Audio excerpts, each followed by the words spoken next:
with the fam. Where we at? Friday? Man, this week went by fast. Shout out to the family. We back. We here. We a little late, but we here.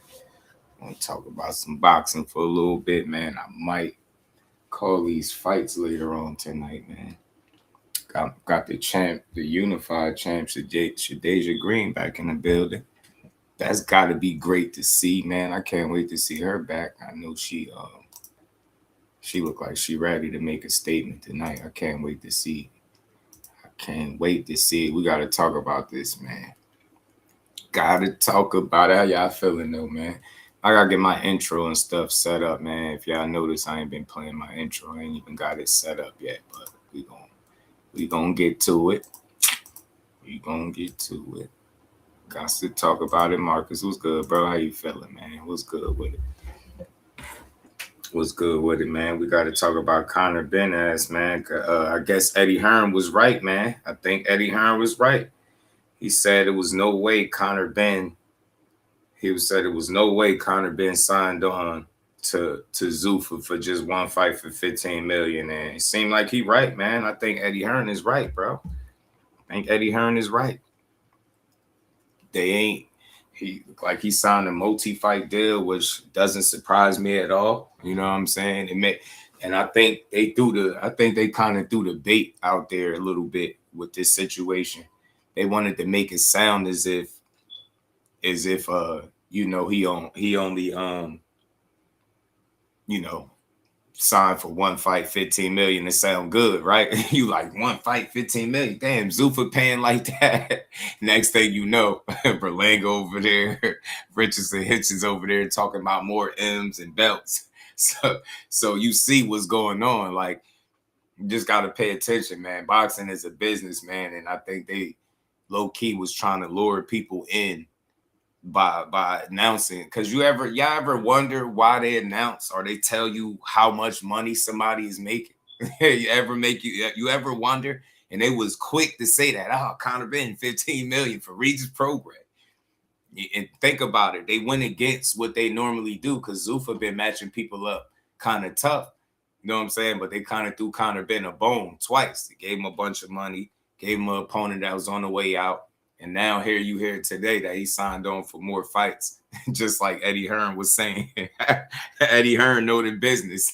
This is why I say you got to pay attention to these people when they talking, because you let them talk, they'll tell you a lot. Shout out to my dog Marcus, man. What's good with it? Dub J in the building. What's good, bro? Boxing building here, man. What's up, man? What up? Well, we gonna talk about it, man. These fights coming on today, man.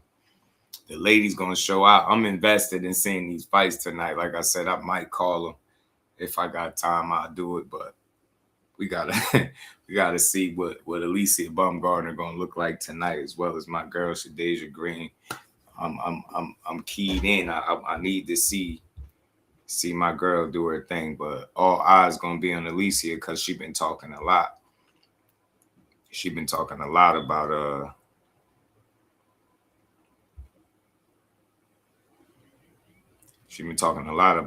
Carolyn Dubois and everybody else. So I guess I know people gonna expect to see her do well. So all eyes gonna be on her. She just put a bullseye on her back. Whether it's good or not, it remains to be seen.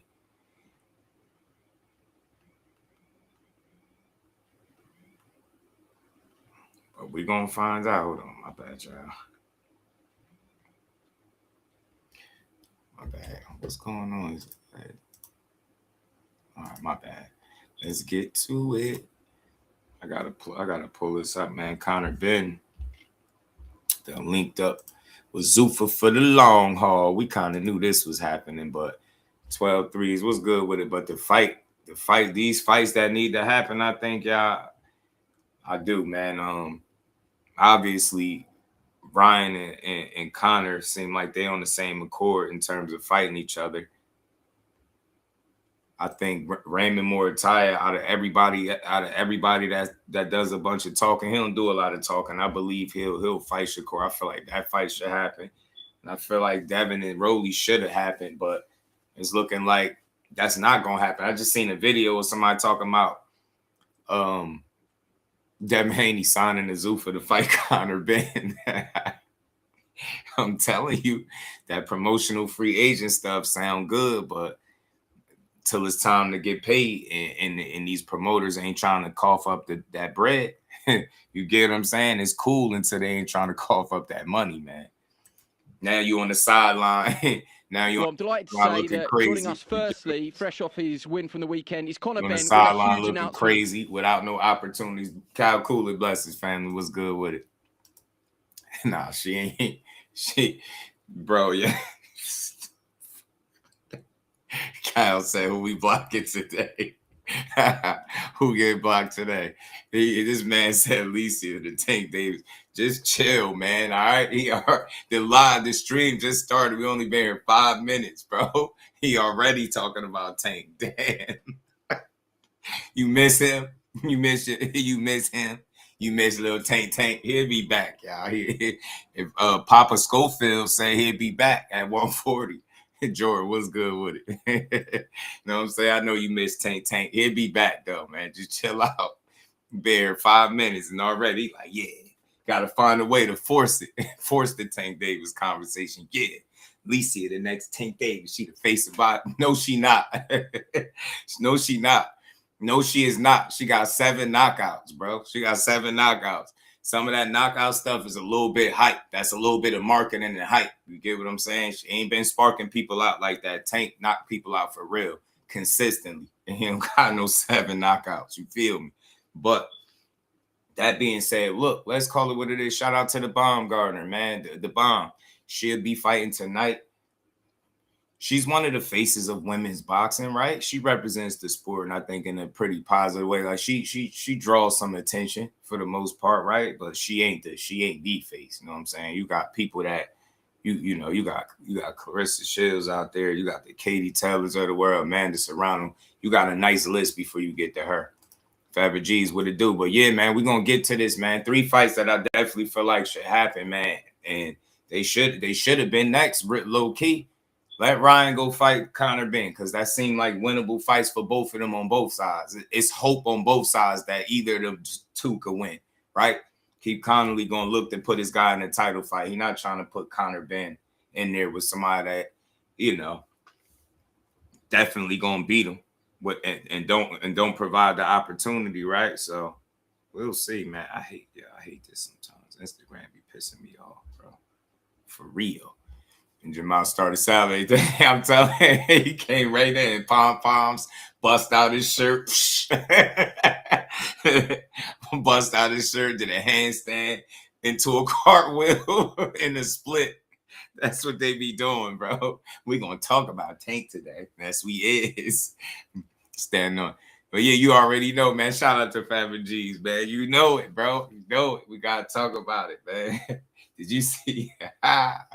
You listen to him, yo. How old? Nah, listen. I'm not answering nothing else from you till you tell me how old you are, fam. Like I need to know. It's important that I know how old you are, like so I could know how to deal with you. Because you gotta be like some teenager or something. Like you watch boxing from a real like fan, you be fantasizing when you watch it. Like, did you see, bro? Where the you been at? We played all that.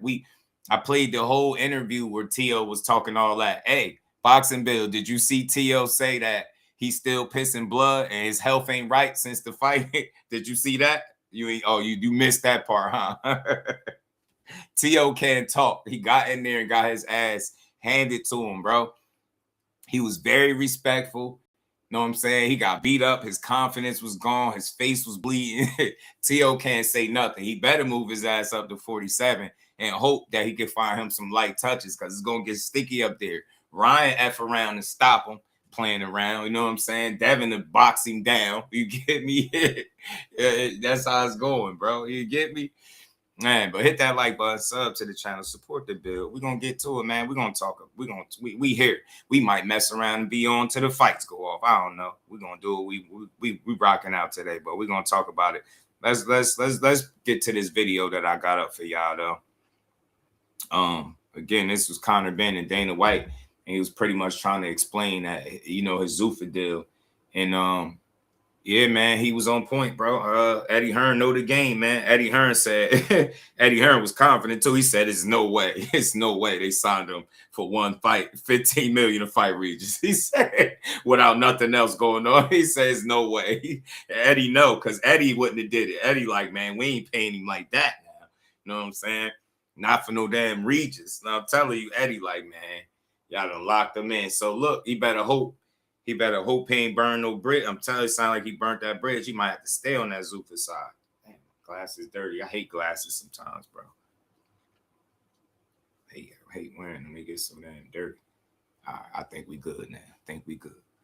Think we good now, man. Let me put the joint. Let me pin the joint. All right, DP Rocker was good. I had him apologize for racism. Hey man, he right back on the BS though. 8th account. Shout out to TJ, man. What's good, my guy? Let me get my guy right, man. Hold on. There you go. Shout out to DP Rocker, man. But let's go. Let's talk about it, man. Let's talk about it. He back talking that crazy stuff. Tio said he a black fighter trapped in a Spanish body. That's what he said. Yo, he wild, bro. He don't stop. That man is a complete moron. Telling you, man. He just not too bright, Tio. Tio female. You know what I'm saying? He just not too bright, y'all. I don't know what side y'all on, but double tap the screen, I'm assuming. Double tap, hit that like button. I don't know wherever you are, hit the like button for your boy. All right, man, let's get to this. Been probably 15 million. 15. He said 15 million for 15 fights. Hey, Dub J, they definitely gonna get a good 3-4 fights about him. They gonna get them fights, or they gonna they gonna get their pound of flesh up out of him. He think he got all good. He like, yeah, 15 million to fight Nah, re-up. 360. Dana White, hold on, let's get to it. Yo, Dana White sitting next to him and shit. Welcome to Death Row. Of his own. Conor, I'll give you the floor. I mean, it's broken already because you've done an appearance with Stephen A. Smith. Tell us about your huge news. I gotta pull up the Stephen A. Smith joint too, y'all. We gonna talk about all this. Deal with Zuffa Boxing. I'm very excited.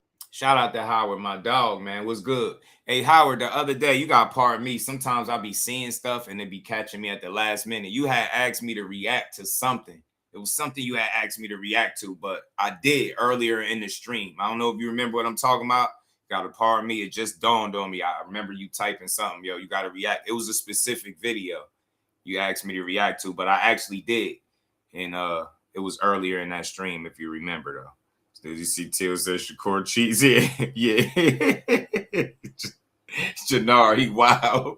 Hey, imagine, Jannar, imagine a guy complaining about a dude cheating, but he on record talking about how he was gonna fight him dirty. How you and he doubled down again and said you just gotta be dirty when you fight Shakur. You gotta make it a dirty fight. But he are complaining about elbows and shit. Yeah, he was stepping on my foot. He was using the elbows and the clinch. I'm like, man, if you don't shut up. If you don't shut up. Oh, you seen it? Shout out to my dog, man. That's a real one right there, man. That's a real one, man. Everybody in the building, hit that like button, sub to the channel, support the bill. Let's get to this. Conor Benn is sitting down. He gonna explain this extension that he signed with Zuffa that we all could have knew was coming. But I ain't mad at him. Look, Conor Benn can be entertaining. He can be in entertaining fights, man. He's not a trash fighter. He's just I think he don't have much experience as the championship level guys, obviously the same pedigree, amateur background. He just don't have those things. He got a father that was a hell of a fighter in his own right, but it's some controversy surrounding his name and some of his wins as well. Now you got Conor Benn since the eggs and Chris Algieri. He ain't knocked nothing out. He outboxing dudes, but barely. You know what I'm saying? And it ain't been looking good. So he stuck it to Eddie Hearn after Eddie Hearn held him down. Lent him over $550K. He said all his money he lent him. Dang, he lent you over $500,000. It's crazy. And you left him for Zuffa. You said the grass is greener on the other side, Eddie. F you. And he with Dana White now. Dana said, welcome to Death Row. We about the 360 deal. This and Reef, what's good, bro? He about the 360 deal. Him, boy, Conor about to be Conor gonna be signed to Zuffa forever. Wait till oh my God, yo, this is about to get crazy. Yo, he re-signed with Zuffa. WrestleMania tickets this weekend. I'm telling you. Excited to have got this deal done. Wait, You know, the wait till one you fight. find out that 15 million was part of them extra fights that he gonna be fighting. He gonna be thinking, what you think you getting 15 million? What? Yeah, right. they go, they about to be paying you in increments for the next 3 fights, bro. I'm telling you. Zuffa said, "We got one, y'all. We got him. we got him." Conor, Dylan, Ben. Die line. Is that die line you saying? I'm telling you, man, it's over with. It's over. Zuffa Fight deal said, for "We the got him, Regis y'all. Prograis We fight. got one." I said that they were in the driver's seat afterwards, the way they looked after me, my team, and shared the same vision. And I'm excited for the future. I heard the details on another channel, so can we just confirm, so that's a 2.5-year deal, 5-fight deal, so it's substantial? Correct. May I just ask, what does a deal of this magnitude mean for you at this stage of your Technique career? was good, homie. It means more eyeballs. It means, you know, me in the prime of my career. I'm 29 years old. Damn, You know, 2037. just exciting fights, mega fights. You know, all the big names are here in America as well. So for me, it's just a matter of coming over here and giving the public the fights that they want. That's the main thing for me in my career, is giving people memorable nights. You know, it's nights where people look back and go, wow, that was special. And that's what I'm here for. That's interesting that you say, you know, it will build your profile stateside as well. Do you expect that your career... One thing about Conor, like I said, that I'm gonna always respect, and I ain't never gonna call him trash. I make my little jokes, but you know, we gotta have fun. It's entertainment at the end of the day. But I ain't gonna never slander him or trash his name, right? He works hard, man. For whatever skill he lack, he tries to make up for it in effort and determination, right? Grit and stuff like that. He does attempt to try to be entertaining each time he's out there. You know, I'm not whether or not he meets the mark each and every time, right? Is another conversation. But I think he at least tries to give you your money's worth. He tries, you know what I'm saying? Conor the Blonde T. I'm telling you. career will be split telling between the UK and stateside, or is this conversation with Dana White, look, we want to try and conquer America now? Listen, no, of course. Listen, I want to still continue to do stadiums back home. Mine, George I was want to good give on. people value for money. I just want to give people entertainment, however that looks, wherever that is. You know, if the Brits want a day away in Vegas, I'll give it to them. If the Brits want it home in the stadium, we'll give it to them. You know, so ultimately, just want to make sure that the public gets the fights that they want. You know, and I've proven that I'm willing to do that in jumping up 2 weight divisions to fight Eubank, who was more experienced. You know, heavier, but ultimately I'm willing to fight anybody. Even now, you know, not short of options. So, you know, whatever fights that we can make happen, we'll make them happen. Who is priority number one for you? I mean, you made no secret of WBC title ambitions and Ryan Garcia. Would you say that that is the priority number one at the moment? Of course, it's the priority, getting that Garcia fight done. But listen, I'm not short of options. You know, there's a lot of fighters calling me out, big names calling me out. So, you know, God willing, we get the Garcia fight done for the WBC world title. You know, I'm mandatory in the number one position for that belt, and I've worked extremely hard to get to that position. But again, if Ryan don't want it, then you know there's plenty of fish out there. Yeah, you're not short of options, and I'm going to put some names to you shortly. But Boxing Scene are reporting that Ryan Garcia and Conor Benn are far along in negotiations for a late summer WBC title fight, potentially August. Is that your understanding as well? That was news to me, Okay. personally. I know that that's the fight. Do you know what's funny is after the weekend, you now have all the fighters calling me out, begging for the fight, which just goes to show their character, because no one was calling me out after the second Eubank fight. Man, shut up. Shut up. You should be glad people calling you out. And look, let's call it what it is. I ain't gonna trip on him, but he gotta relax like it shows their character. No, they seen you fight. You talk a lot. They seen you go out there for several fights in a row and not look like what you look like. People was speaking on your name before the Eubank fight. But more so now, because you down there where they at. Now you hovering around 147. Your goal is to go back to 147. So you need to be glad that it's a world champion in Ryan Garcia that's speaking your name. Talking about character. Don't start complaining about when you get called out. You made a couple big fights. You won one of the two. Right? Y'all split 1-1. I think Eubank's win in the first fight was better than your win in the second one, respectfully. You get what I'm saying? And you go out there and you go tooth and nail with Regis Prograis. You damn right they calling you out. You looking like tea and crumpets. Whatever it is y'all eat over there with tea. Tea, crumpets. What is it? What they be eating over there? Yeah, you looking like food, bro. You look like a steak dinner. That's why you out there and you ain't knocking shit out. You out there boxing people, bro. That's what they see. Yeah, they calling you out. They see weakness and you down hovering around the weight class. Don't start complaining about getting called out now. Don't say Ryan Garcia don't want it. He said he fighting you in August. I know it's news to you. That's why I say you got to always take Ryan Garcia announcements with a grain of salt because he be full of shit, man. Everyone went radio silent, but they see me down at 150 and see me go points with Regis. Yeah, man, time back. They want to start piping up and calling me out. So, maybe it was a blessing that I went 10 rounds and went the distance with Regis. But I think a lot of people are missing. It's my first fight back at 150 in 4 years.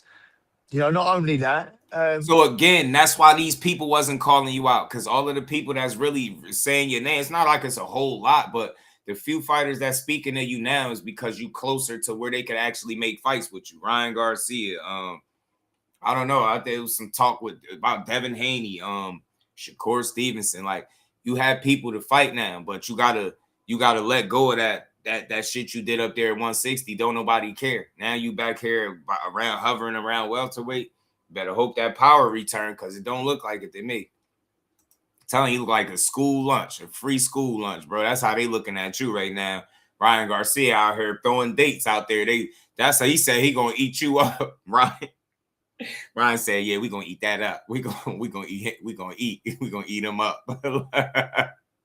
Ryan talking about Conor like he food, man. They don't believe. It was 6 weeks' notice. I stayed ready, stayed in the gym, stayed disciplined. Not many fighters can say, "Oh, listen, we'll fight a 2-time former world champion." There's a run out, win almost every round, and drop back down to 150, 147, 149 I weighed. So for me, it's just a matter of being disciplined, staying in the gym, and I'd be ready to go in 6-7 weeks. So listen, if Ryan wants it next, he can have it next. He can have it whenever. He can have it tomorrow if he wants it. But that is Ashley's corner was good, cuz out. I can quiz Dana on it afterwards. Interesting what you say about people, finding their voice all of a sudden. So Ryan Garcia's quotes after your fight were, "Mark my words, his corner, as in your corner, or the ref stops my fight with Conor in the 6th or 7th round." I mean, I know you're trying to stay off social media, but those sort of comments, I'm sure they've made their way to you. Yeah, no, they haven't. I'm not. I don't. It's noise.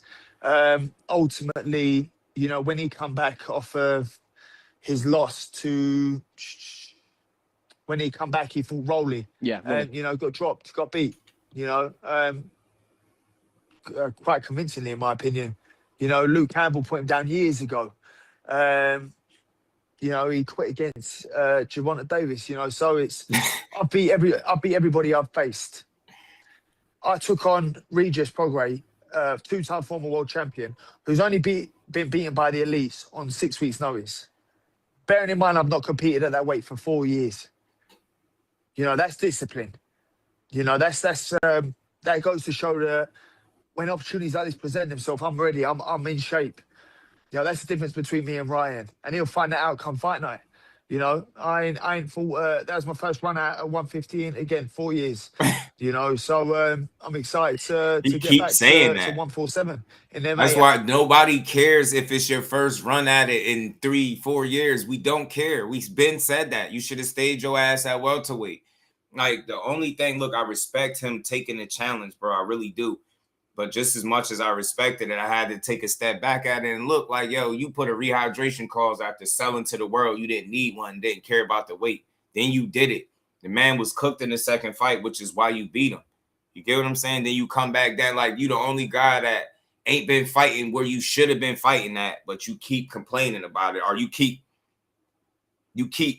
making reference to, oh, I was up here I've been up here in 3-4 years, and now you back. And Ryan Garcia ain't about to find out nothing. I don't know, man.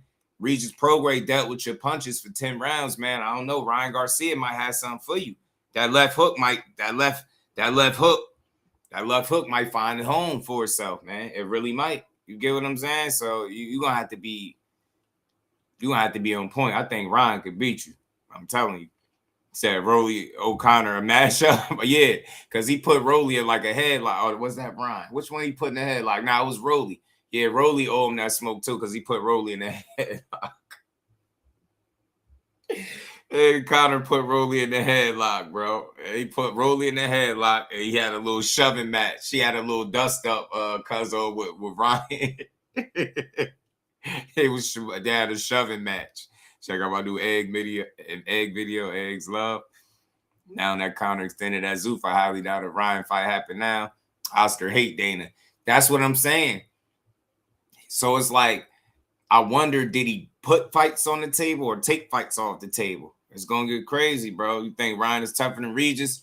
I think Ryan punch resistance is better at this point than what Regis is. Bounce back. That's what I think. It's not that I think he's tougher. He's younger. He's fresher. Less mileage. Less wear and tear. Shit like that. And more lethal, faster, more athletic, really good hand speed, and he got more power. Punches a lot more snappier than Regis. So I think he present a whole different type of challenge for Conor Benn. I don't think Conor Benn could just go in there and try to blast Ryan out. I think he could run into that lethal left hook. I'm telling you, I think Conor Benn can mess around and get stopped playing with Ryan Garcia because he only know one way: come forward and be aggressive. And he be leaping in and overextended with shots. If Ryan don't believe in nothing else, he believe in his speed, his power, and that damn left hook. You get me? And I'm pretty sure it's gonna land. You get me? We seen Regis that got some T-Rex arms landing left hands on Conor, right?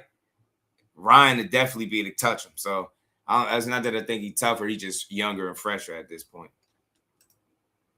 It was a rough. Conor was touching everybody that week, right? Yo, he was.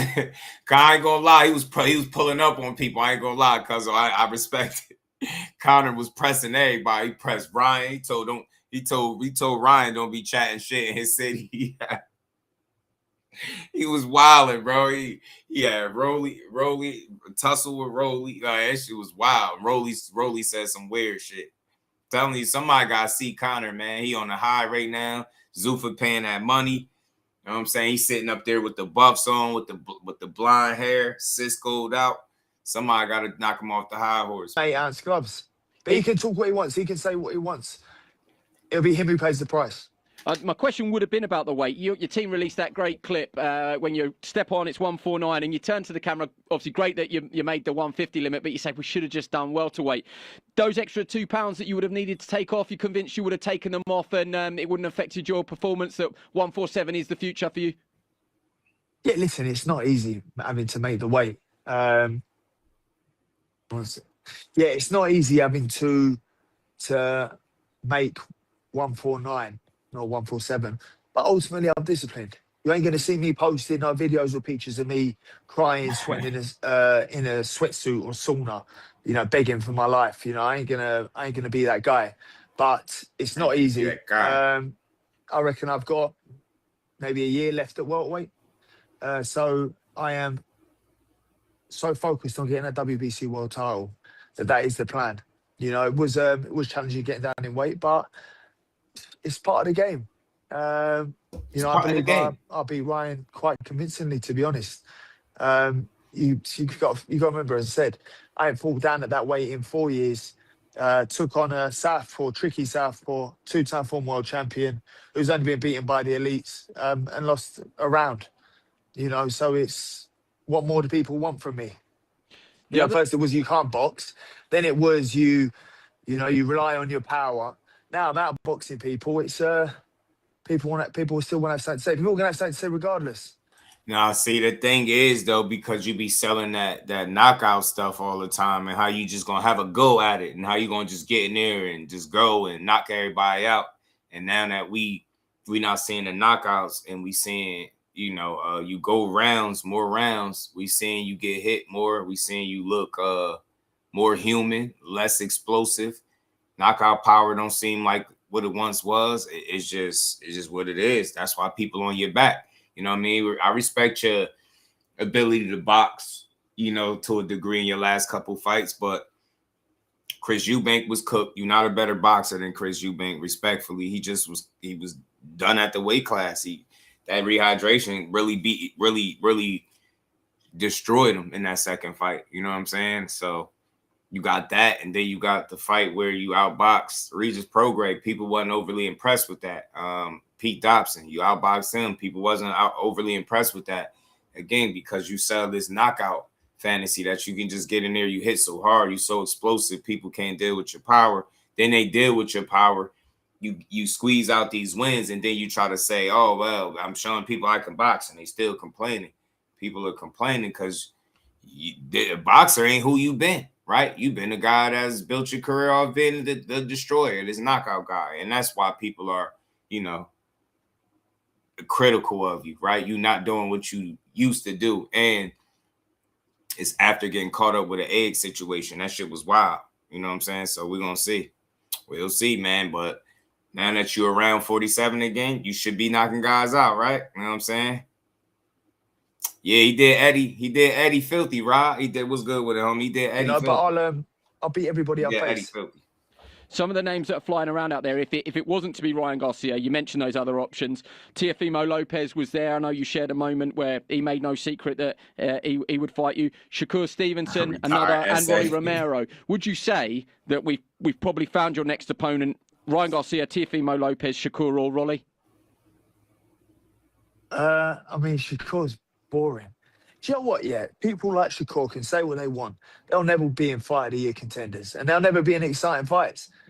Do you know what I mean? So, as much as he is a phenomenal talent, I would tune in. I'd rather tune in to watch Jake Paul fight than watch Shakur fight. Any day of the week. Rolly can get it. I like Rolly, but he can get it next. Tio, I like Tio. He's my guy. But, for me, Ryan is the guy that we want. But if Ryan, for some reason, doesn't happen, then, there are plenty of names that we can get into. I'm going to get the one with him and Dana in a second. Because I want to give the public what they want. I want to give them the fights that they want to see. No more Southpaws, though. Yeah, Ryan threw that out there. The Vegas location and the August date. But they asked him about it, and he said that's news to him. So that's why I hate one-sided negotiations. With Ryan, you always got to take it with a grain of salt because this dude is just say, like, remember, he was just fighting Tio July 25th. Then he went from Tio to now I'm fighting Conor Benn in August in Vegas. Yeah, and it's like, bro, damn. But Keith Connolly did say he's looking to, put a fight on between Conor and Ryan. So maybe the opportunity for that is still there. You know what I'm saying? Yo, you a fool. I think you know. Yeah, he did. He said they had a fight lined up, and he said Conor, he had his side signed and everything. Conor ducked him. Shit is crazy. The noise is out there around Ryan Garcia. He has the title that you want, so I would say that is, if you were to do a poll, that is what most people would like to see. This will be my last one before I let you go. Boxing first, but above that, family. Congratulations. I know you posted some pictures, you and Victoria, baby number 3 on the way, I think. So congratulations. Yeah. That must be just a brilliant, brilliant moment. Do you know what? For me, I'm at a stage of my career where I feel like this is a new beginning. It's a new chapter, not just for my career, but also my family. I think what God's done in me in my life is phenomenal. He's completely changed me. I'm sure you guys can see my fight week, the way I've handled certain situations is so different to the way I would have handled them years ago. God's completely changed my life, changed my heart, and sort of helped me grow into the man that he's made me to be. So I feel like this third child is a gift from God. And ultimately, anything I do and everything I do is to give my family the best life I possibly can. That falls on me. And my family have one blessed life. My kids are going to have a blessed life. And that's what this is all about. It's what this is all for, isn't it? Yeah, very well. And that's one thing I could respect. I know he making the money moves and them bag moves and sacrifices for the kids. That's always going to be respected, but let's see how he make it through this Zuffa deal that he signed on to. Wish you all the best, and congratulations on this groundbreaking deal. The future's looking very, very bright, and big fights to come. So look forward to following your progress. Thank you. Dana White, co-founder of Zuffa Boxing. What a huge announcement today for you with Conor Benn. Just explain to us what it means for the future plans for Zuffa and Conor together. Yeah, listen, I like the kid personally, and I like him professionally. So We're excited about it. You know, we did a 1-fight deal, and I wanted to make him feel comfortable too. You know, his family has been in the business for a very long time, so let him come in.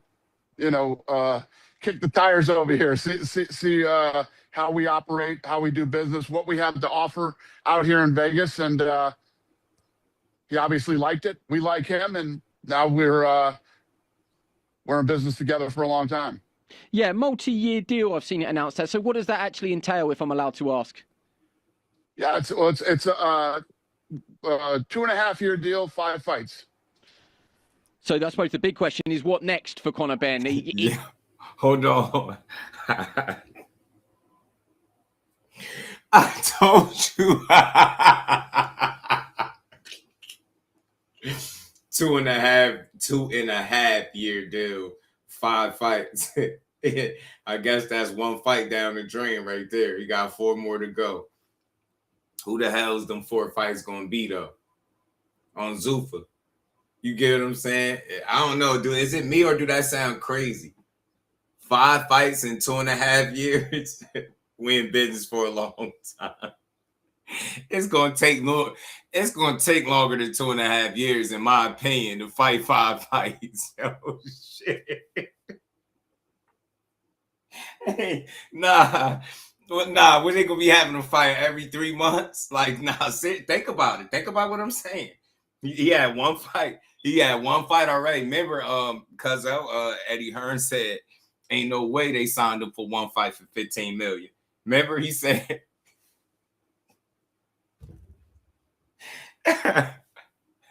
Yo, this shit crazy.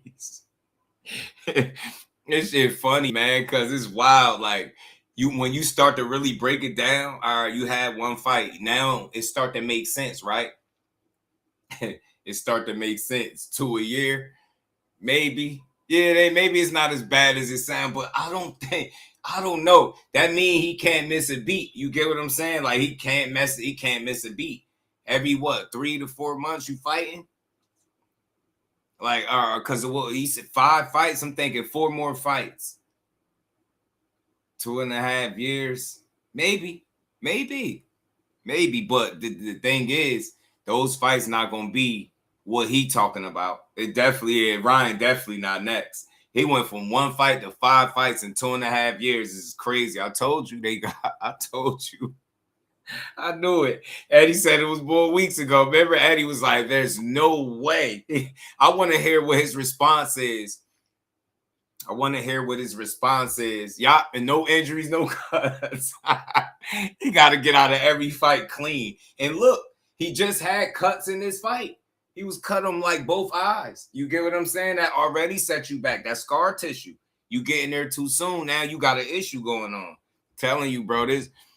I salute him, but that should just sound funny now because it's crazy. They went for more. I told you that was the bait, bro. They was trying to get people to sign to Zuffa. They like, yeah, we're gonna announce this 1 fight deal for 15 million, and that's what people feel like. And then look, Berlanga and Richardson Hitchens followed shortly after.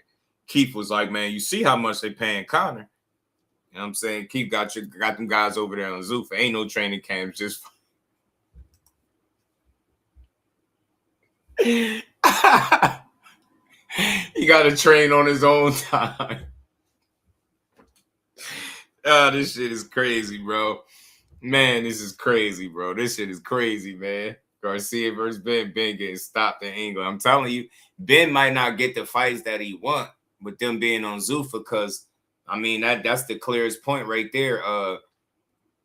Dana White and Oscar De La Hoya don't like each other. Are they willing to put that to the side and do business? Right? I don't know. And what's Zuffa's relationship with the WBC and any of the sanctioning bodies? It's gonna be some red tape to get through with that for that fight to happen. You don't really want to fight Danny now. Eddie said he gonna rumble over Conor and the disrespect. This shit crazy, man. 5 fights. Damn, 2.5 years, bro. You see how he started stuttering? Notice when he got asked the very direct question, he started stuttering. Let him come in, you know, kick the tires over here. See right. how we operate, how we do business, what we have to offer out here in Vegas. And this shit get crazy. he obviously liked it. We like him, and now we're in business together for a long time.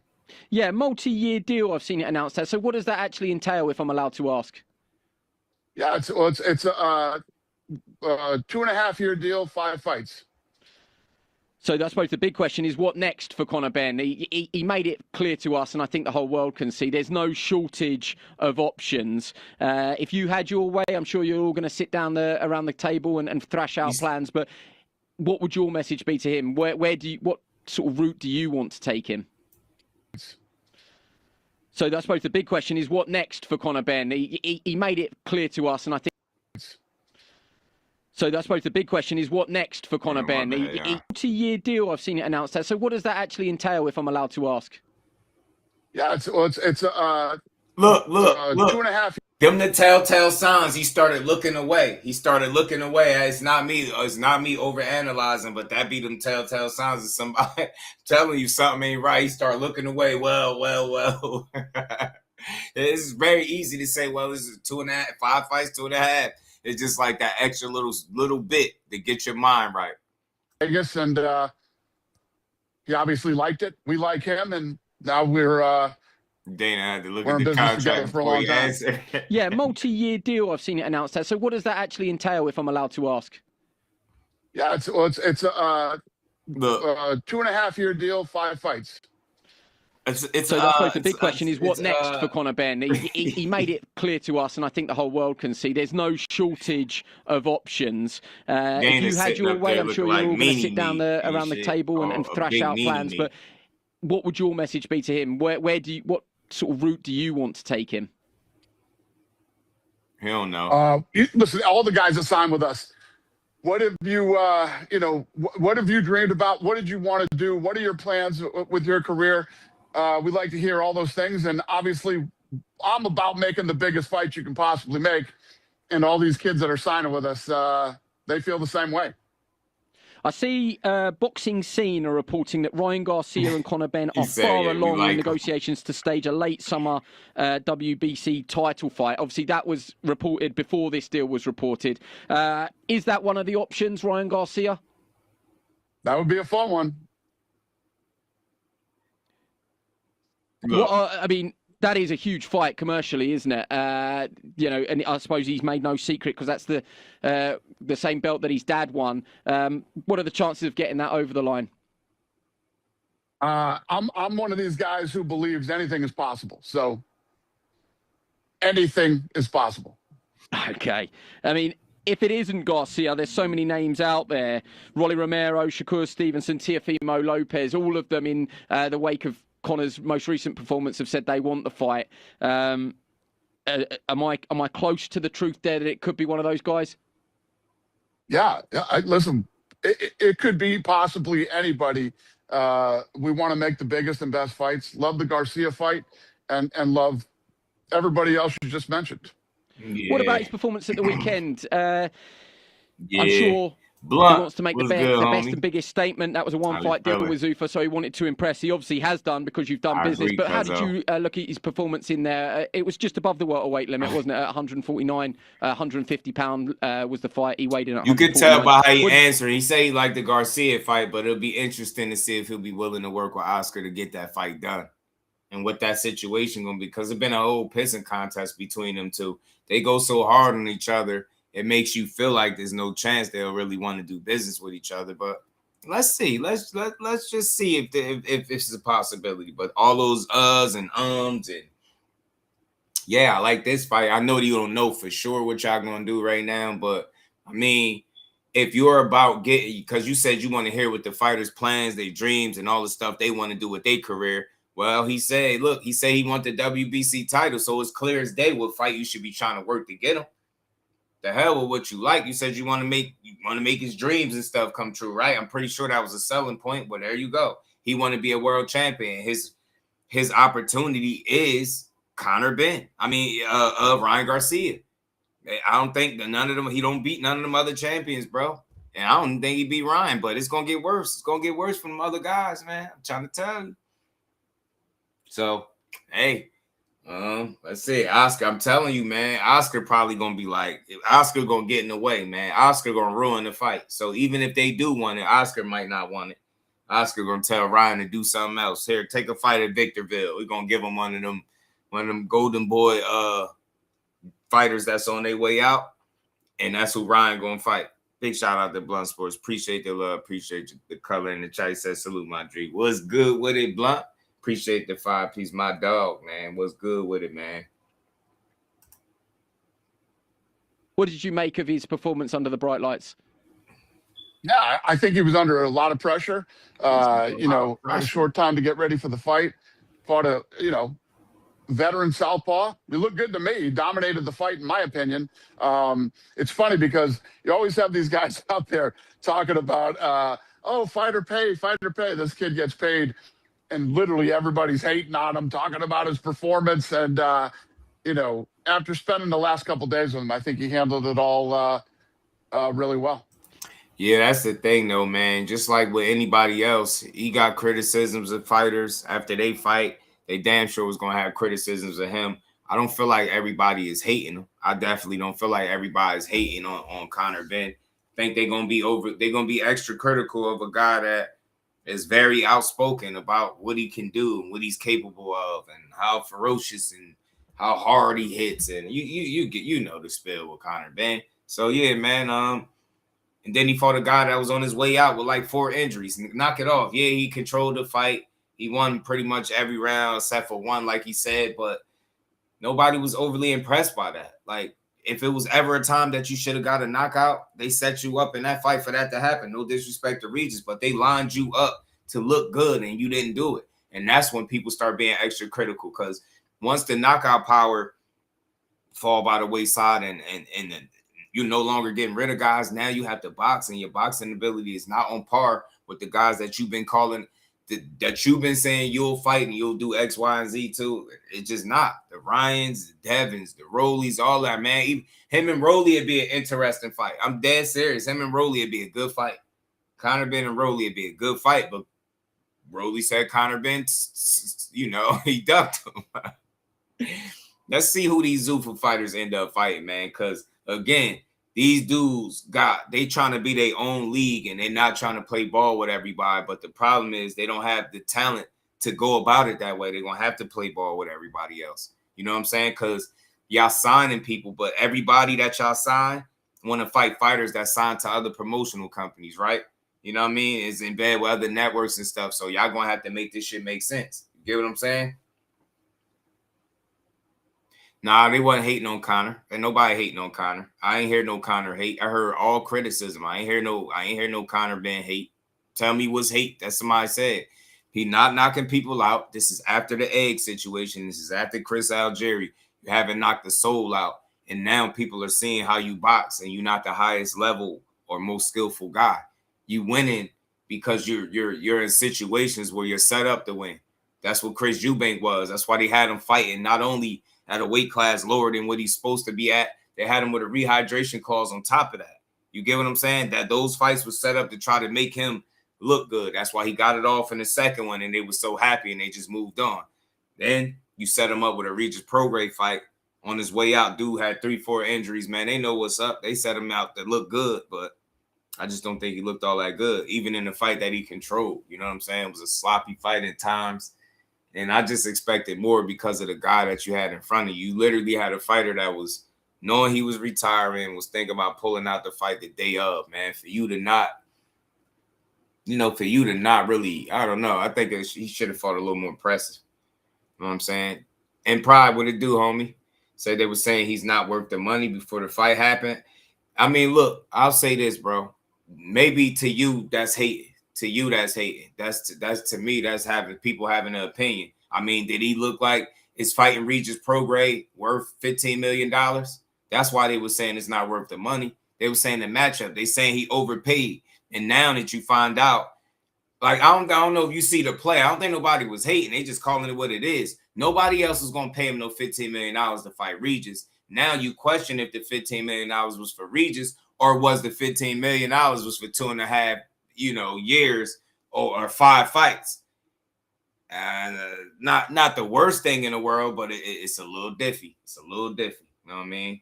It's a little diffy. But let's keep going because I got another video to play too. He talked to Stephen A. Smith as well. You know what I'm saying? But I don't think will you be looking to bring him back to the just was UK, very or is critical this because part of this deal? We know how much of a powerhouse you guys are over in the States. I think non-title from a fight, UK 15 point of million. view, every fighter wants to be loved at home, but they also want to conquer the States because that is viewed as going to the next level. Will you look to build him in the States, or are you looking to keep him at home? Both. I mean, if you look at what we've done, sort of our blueprint at the UFC is we travel the fights all over the place. I mean, I could do a fight in Phoenix, Arizona with a Brazilian and an Australian, and it'll sell out. So we want, the whole world to know who Conor Benn is and anybody else that we have fighting. And we would take these big fights anywhere in the world. Last one before I let you go, because I know you're going to have a lot of these today with this big news. You've announced Chris Billum-Smith this week, now Conor Benn. So you are building a UK stable, which is slowly taking shape. Can we expect more signings to come? And if so, can you give us a clue, when we might hear more? Well, let me just put it to you this way. I just did a big deal with Sky, and, we're going to be bringing fights to the UK. So, yes, I'm looking for lots of UK talent, not just the big names that you all know. I'm looking for young up-and-coming guys, too, that we think have potential to be world champions. We're going to follow this journey very, very closely. So congratulations on your deal with Conor Benn, and we look forward to seeing how it all plays out, Dana. Thank you very much for joining us. Thanks for having me. And look, I always appreciate people that give these people their time. Shout out to Lisa. Peace, Queen. How you feeling? Fishing says on the list. I don't know what that's about. Let's talk about it. It's a money contest. I don't know. In Chile for 6 jewels. What the hell? I don't know why some of your comments not popping up. My bad, y'all. Just seeing you say Regis. Yeah, Regis never been stopped. But the thing is, and shout out to Max 7. The problem is, and then look, I wasn't the one that's saying he had to stop Regis, but the dude had like a knee injury, some shit with his jaw, his eye, and something else. And then on top of that, he was thinking about pulling out. He said he was terrified. All this stuff, like, I don't know. I just feel like he was set up for you to look a certain way. And Jojo Diaz looked like he gave Regis more trouble than Conor Benn. Get what I'm saying? In terms of like hurting him and really putting something on him. It was crazy. But this the one where they sat down with Stephen A. Smith. Morning. How are you? Where they were sitting together. See, you brought a guest. Yeah. Honor here with us. Everybody in the building. Make sure you Conor Benn, like button. I don't know what we signed a 1-fight deal with him, and now we just signed a 2.5-year, 5-fight deal with him to stay with Zuffa Boxing.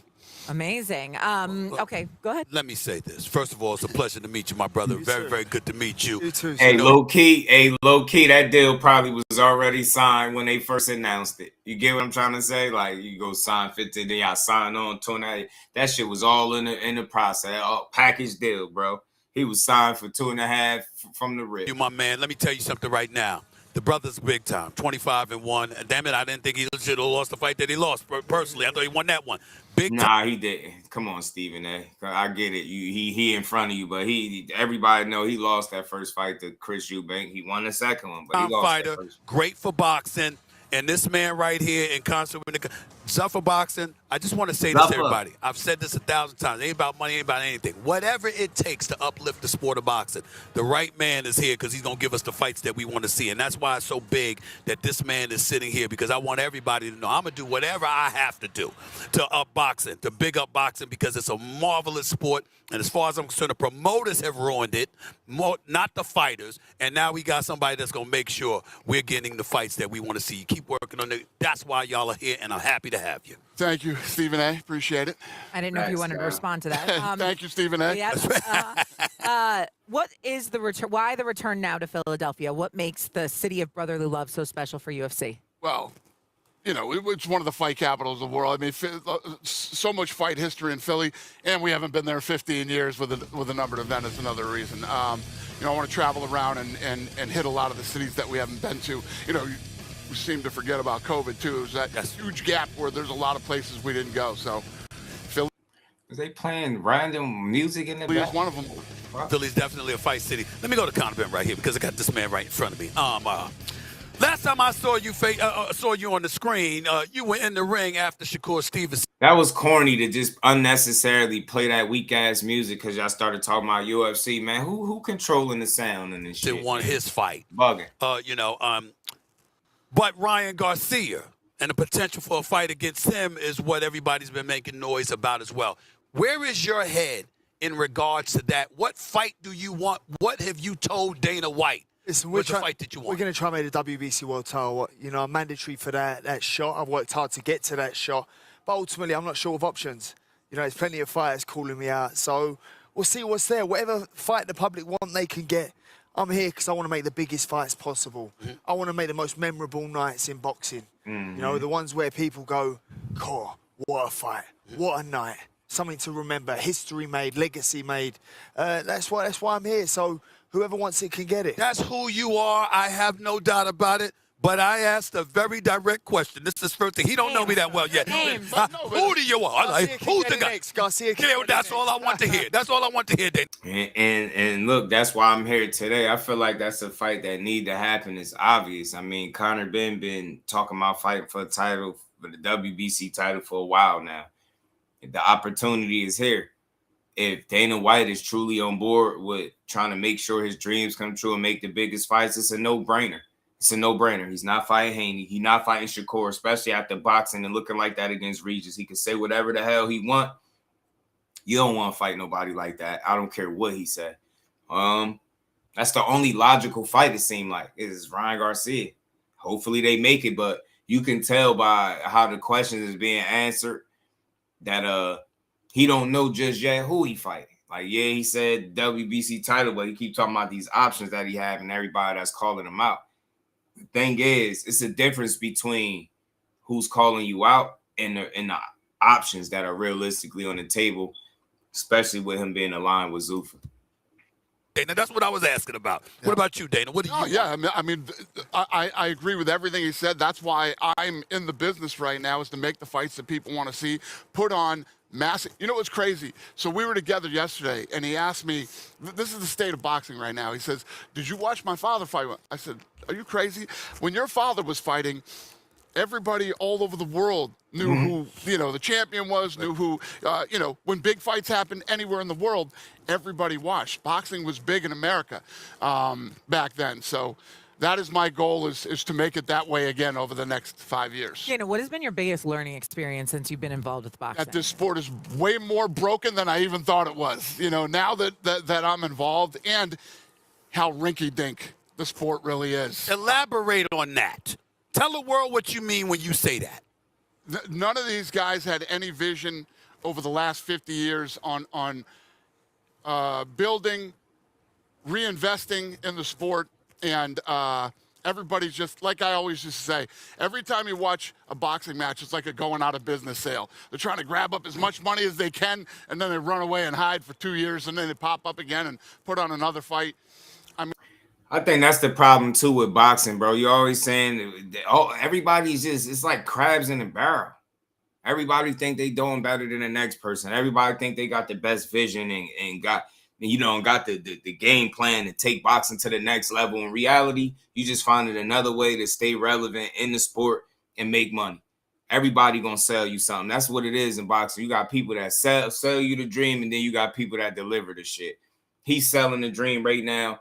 You tell, I mean, no disrespect to nobody, but how could you complain about the vision when the first thing y'all do is come in here and just try to revamp the Ali Act? That's the first thing you try to do. Then y'all come in and you trying to be some type of league of your own, but you need the people on the other side to play ball to make the fights. You can't make the biggest and best fights if you only want to put Zuffa fighters against Zuffa fighters. You get what I'm saying? It's pissing me off. You talking about a vision. That don't sound like a vision that's better than what anybody else has got going on.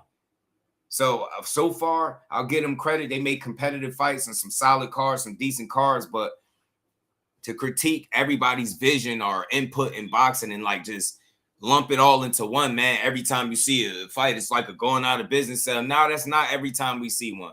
Yeah, there's some situations where, guys do fight for the pay-per-view model and they don't fight as often as what we would like to see them, but Maybe that model just don't work no more. But that's not everybody's way of doing things, man. This year, 2026, been really solid with boxing, and Zuffa ain't made enough of an impact to be so critical, in my opinion. Like, y'all just started.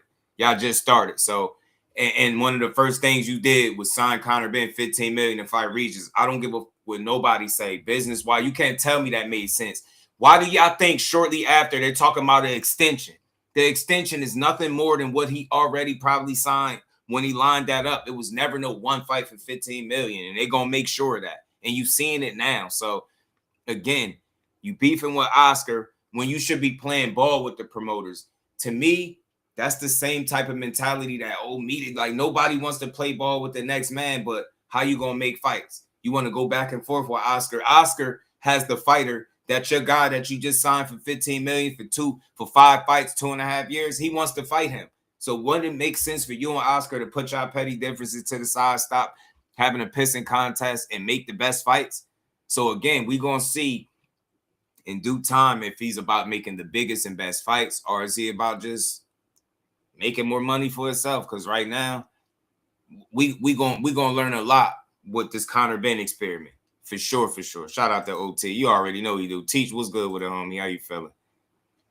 704 Joe. I'm telling you, don't pay UFC fighters, and he a 360 deal. Conor Benn, $15 million, bro. For 5 fights. They made it seem like it was one, man. That was $15 million for 5 fights, bro.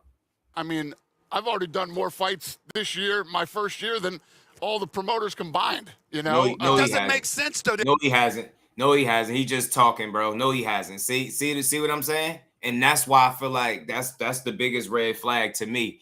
He get right here, and it's like, well, look what I'm doing. I'm doing this. I put on more shows, and he lying. You didn't. There's no way you put on more shows by yourself than all of them. Name them shits. None of them hit.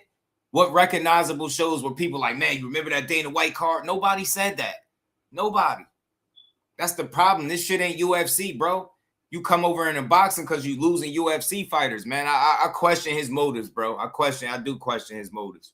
Because all he do is, instead of, trying to promote and push the biggest fights, his message is clear. These guys don't know what they're doing. But they've been in boxing for the last, 50 years, but they don't know what they're doing. You just got here, but you know what you're doing. And signing Conor Benn for a fake $15 million 1 fight deal was what you decided to do. Get the hell out of here. You don't pay UFC fighters. There's no way you're going to pay Conor Benn all that money without having to make him earn it, bro. I don't believe you. You need more people, man. I question his motives in the sport. I really do. They're supposed to be in the game to make some money. I'm talking about the promoters. The fighters are in the game for both. They'll fight plus to make money. But the promoters are supposed to be.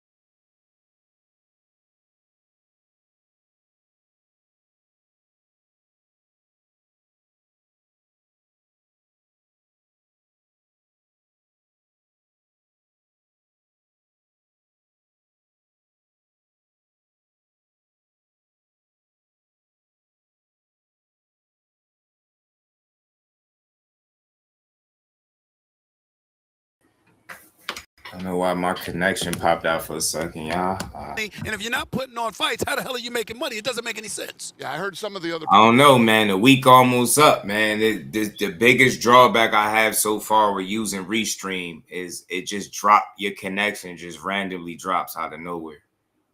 I don't know what's going to be better, this or StreamYard, but we're going to figure Promoters, it out. when I started to sign some of the guys, they were like, well, we could never make any money with him anyway. Well, that's not his job. That's your job. Yeah. My job is to figure out how to pay him and pay me. I got to make sure that we make enough money for everybody. That's my job. His job is to be a badass. That's Why did you decide to go ZUFFA Boxing?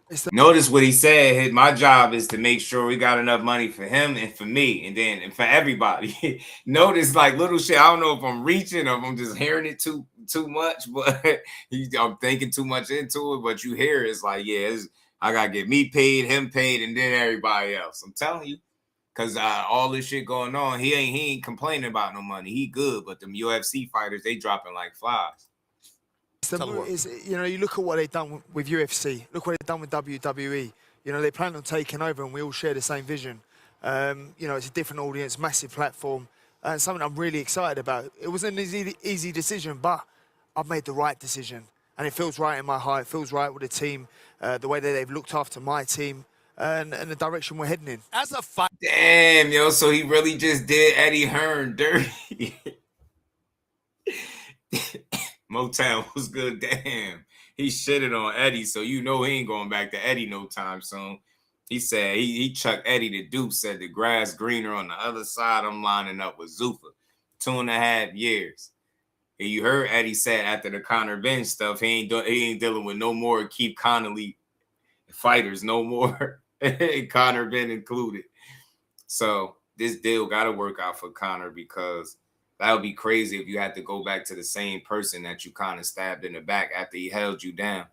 You know what I'm saying? I would like to see, if you was facing steroid allegations, how Zuffa would have carried it. I'm pretty sure Dana White wouldn't have been doing countless interviews taking the bullets for you like Eddie was taking. So this is crazy to see. But most importantly, man, I just hope him lining himself over there could lead to him being in fights that could make sense, because it would be stupid for you to sign up and now they can't even get you the Ryan Garcia fight because the guy you sit next to right now is beefing with Ryan Garcia's promoter publicly. It's crazy. Fighter, I know you're a solo artist in the ring, but as a fighter, are you solo in terms of the business aspect of it all, where you just do what you do, or do you go to other fighters and go, this is what I'm doing, you might need to think about doing this too, so we could take this sport to the level it's supposed to be at? I don't know. There's no I in team, so I don't do things on my own. I do things with my team. We all share the same vision. That's important for me. That's a must.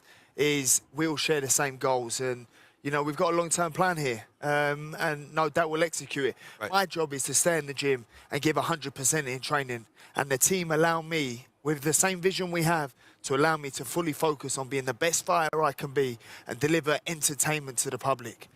Dana, I'm told that you have an announcement regarding Zuffa Boxing. Do you know what it is? What is it? Do I? Okay. I was told there was an announcement. He already did. Oh, he already did it. Okay. I'm like, is is this right the announcement? I'm like, I'm seeing the announcement. It's a big deal. My question would be, What's good, bro? I know it's not stopping there, and I'm not asking you to tell us ahead of time, but could you tell the world what your vision is for Zuffa Boxing? For Zuffa Boxing was UFC. I mean, boxing is where I came from, and I took all the things that I loved about boxing and all the things that I hated about it when building the UFC. Now, if it works so well with the UFC, how do you think it's going to work for boxing? I mean, now we have the biggest platform. These guys just bought Warner Brothers now. So when that merger comes, it's something like over 200 million more homes. Right. We just did the Sky deal. Right. So in the short time that I have been involved in the boxing business, we're in over 90 countries now.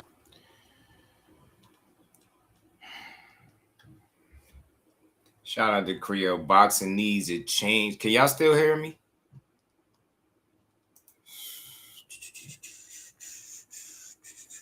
It'll pop back in.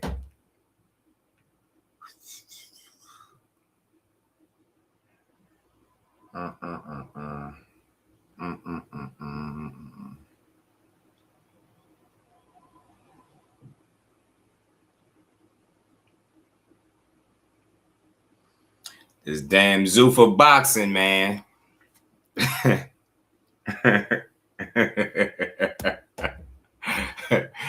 Get this out of here, man. Let's keep rolling, man. Stephen A. said, was it? You just fell in a little cocoon and now you're doing a lot. It'll pop back in. Give me a second, y'all. Hold on, it'll pop in. Hold on. Let's keep rolling. Stephen A. I ain't even say nothing about his hairline. Damn, I could see if I said something about his hairline. I ain't even said nothing about his hairline. We ain't even say nothing. He said, that's why he hate Disney. Hold on, I got something I wanted to pull up, y'all. Give me a second. Give me a second, man.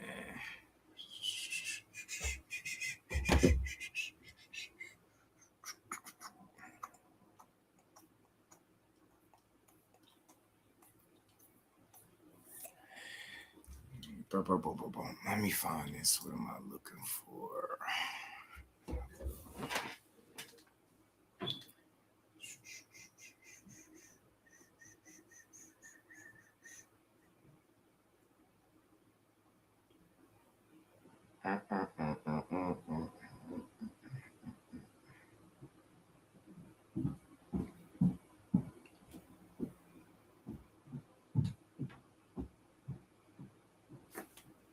Pull this up real quick.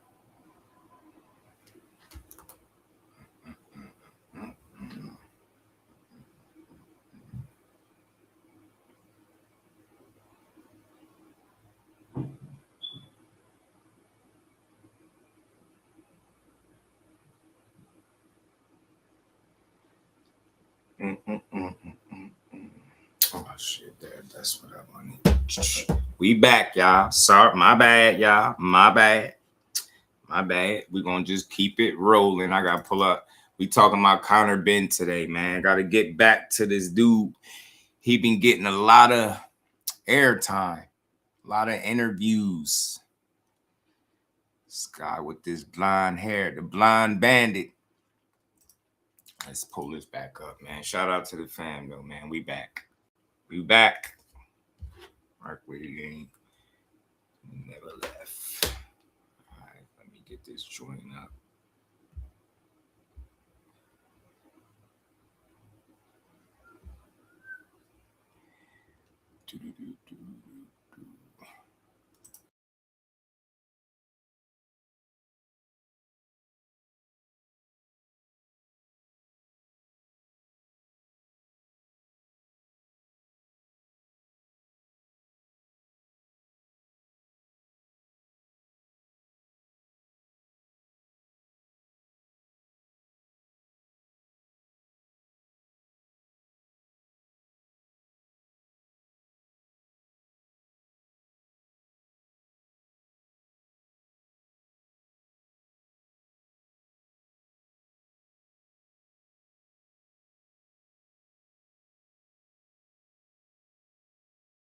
I'm trying to pull this video back up. Not that one. I'm done with that one. We know we got the main details out of that. He signed a 360 deal with Zuffa. They just now letting us know the rest of the details. They slow leaked the information. You know, slow drip, slow leak. And now we know what their plans are. But we're gonna have to find out if they can really deliver on these fights, because it seemed like they don't want to play ball. You see his focal point is we doing this. We're doing better than these guys that been here for 50 years. We put on more shows than all the promoters. Come on, we did this, we doing that. And it's like, you're going to need these fighters from these other promoters, and that's in bed with these networks to make the fights make sense. I don't know how many Zuffa fighters you got for a guy like Conor Benn to be able to even fight. You get what I'm saying?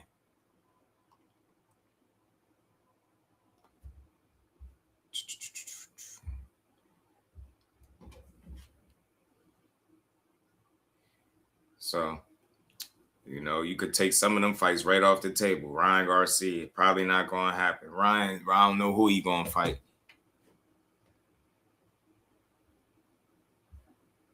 I'm trying to pull this damn video up. All right, hold on.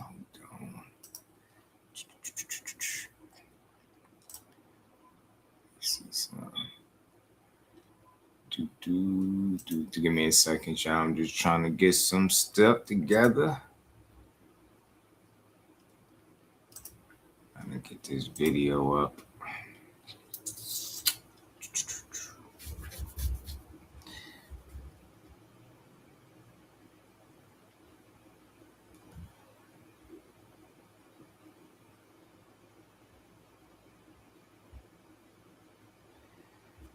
Give me a second. Trying to get the blonde bomber back up, man. I don't know why it's slow dragging to put my video up. Come on now. Trying to get the blind bomber up.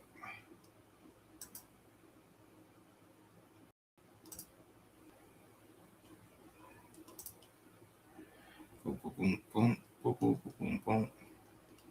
Can y'all still hear me? I don't know, man. Stream, y'all might be the move.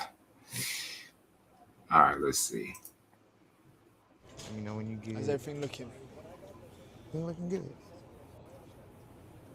All right, Ken Collins. I am here with Conor Benn on the Allegiant Stadium, Las Vegas, site of WrestleMania 42.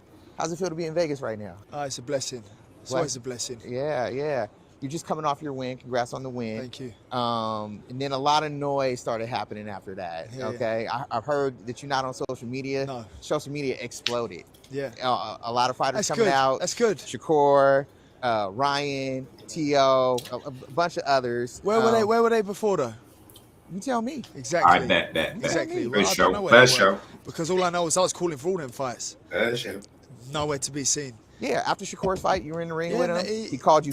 You know why it's BS as far as I'm talking about you calling for all these fights? You couldn't been calling for all those fights if you was up at a heavier weight class fighting in junior middleweight and then the most recently middleweight. There's no way he was calling for those dudes. How the hell were you calling for guys and you nowhere near the weight class to make the fights? So I don't think Conor Benn is scared to challenge himself because I just don't think he wired that way. I think he'll go in there and risk it, but we'll see with the ZUFFA deal exactly what their plans are with him. Like I keep saying, but I just don't see why he should enjoy his name being called out, and he should know why they're calling his name. So let's see who he actually ends up in the ring with. He got one fight down. Let's assume he got four more to go. Well, what, two years and some change on the contract. Let's see what they make happen for the Blonde Bomber, man. You food? No, but then he said, oh no, I'm dropping back down to 135 or 130, whatever it is, and I'm not fighting at 147. Whereas a couple months ago he said I'd fight me at 154.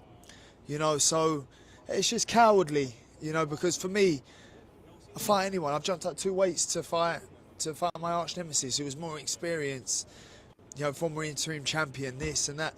I'll fight anyone. Not bothered. I'm not bothered. Right now, the chatter is you and Ryan Garcia. He can get in next. He can get in next. Obviously, he's got that WBC belt. I know that's something that you want to go after. What would that fight look like between you guys? How would it look? Yeah.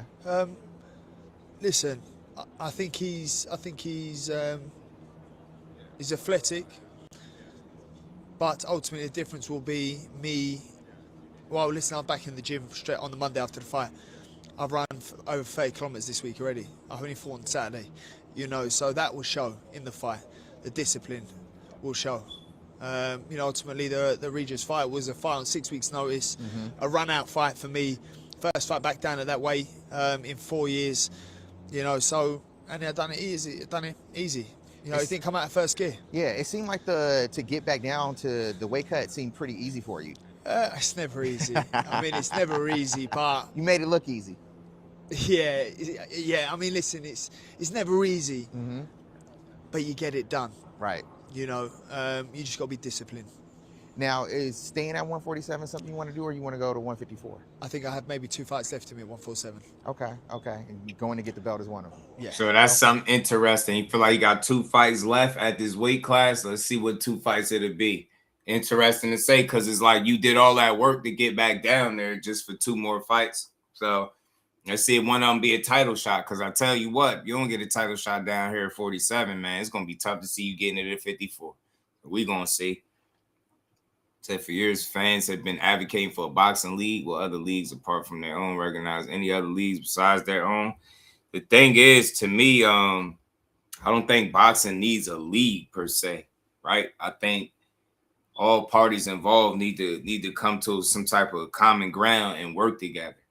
Like that in a perfect world, like we should never hear that the reason we're not getting one fight or the next is because this guy signed there and that guy. You get what I'm saying? You get tired of that stuff. Like for instance, you got Zuffa just hit the ground running, but then you got Oscar De La Hoya at odds with Dana White, and they go back and forth with each other.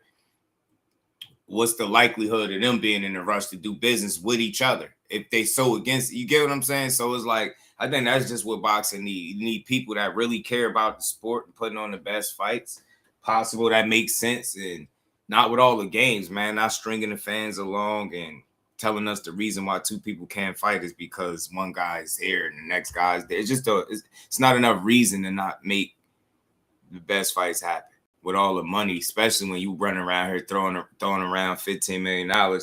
At least in the minds of the people, they think you paid them that much money for one fight. Okay. So say you get the belt of Ryan. Who's somebody else you want to see at 147?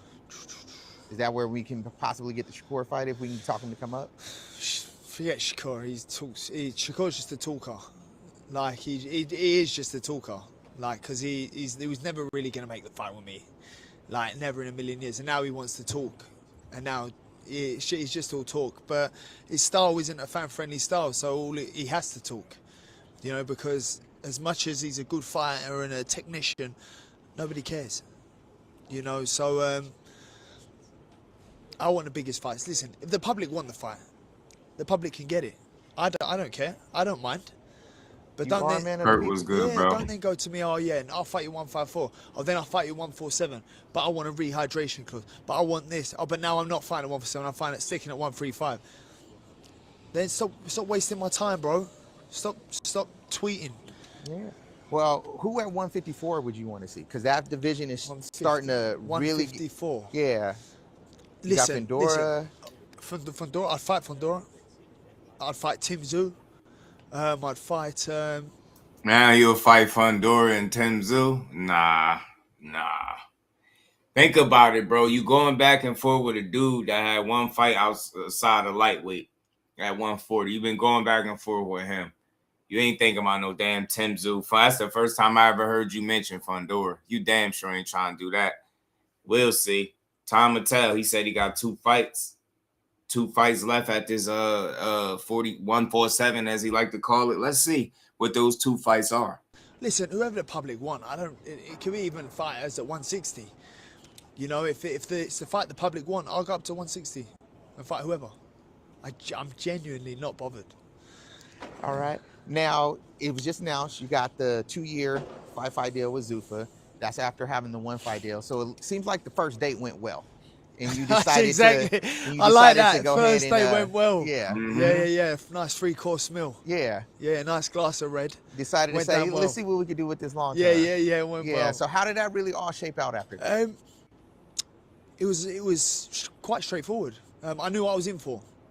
Do you know what I mean? I knew what to prepare for. I knew that they had worked great with my team. You know, I've been on comms with my team day in, day out throughout the preparation for the Regis fight. The fact that they got me out on 6 weeks' notice, you know, back at Tottenham Stadium, co-main event. What more can you want? You know, they said, do you want to fight? Then I said, yeah, sweet, no problem, get me out. And it worked out. And it worked out, and the date went extremely well. Okay. Now, as I mentioned earlier, we are here on the side of WrestleMania 42. Okay. Let me get a couple predictors for night 1 and 2 on the main event cards. I don't know. You don't know. I'm not picking sides, no. Well, I hear you're a Randy Orton fan, so you'd be rooting for him against Cody Rhodes. My bad. They had that was ESPN. Somebody said Disney. Yeah, ESPN, Disney. That was Disney that suspended my stream, but it always pop back in like a couple minutes. T Hill was good, man. Kind of getting a lot of airtime, man. But the Zuffa gonna make him pay. Zuffa gonna make him he gonna have to earn that money from Zuffa. He gonna have to earn that damn money. He gonna have to earn. They gonna make him earn it, man. They gonna make him earn his keep over there. Yes, Rose on that one. I mean, listen, I'm not picking no sides. May the best man win.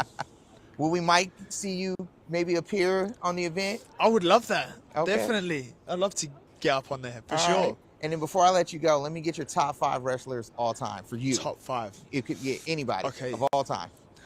Triple H, Rey Mysterio, Randy Orton, John Cena. I'm actually going to throw a Big Show in there. Big Show's a good one. I'm actually going to throw a Big Show in there. Yeah, we definitely don't care about that. But again, we got enough information about what's going on over here with them and Zuffa, man. They trying to.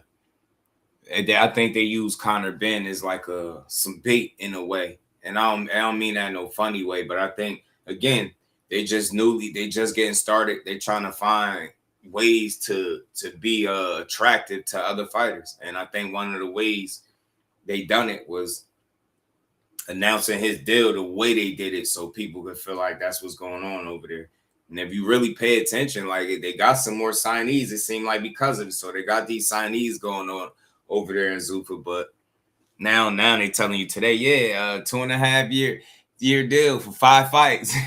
It just don't seem like he's gonna get 5 fights done like that. I don't know. Maybe it's just me.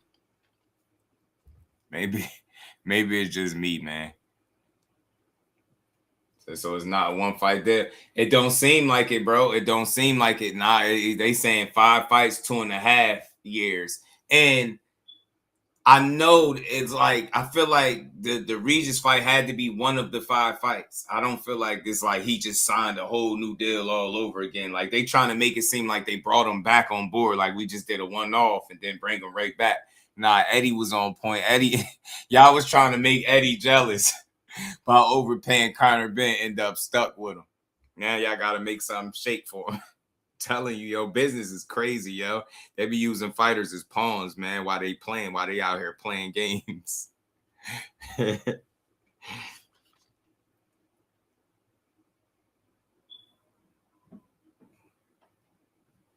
on, I got to pull this up.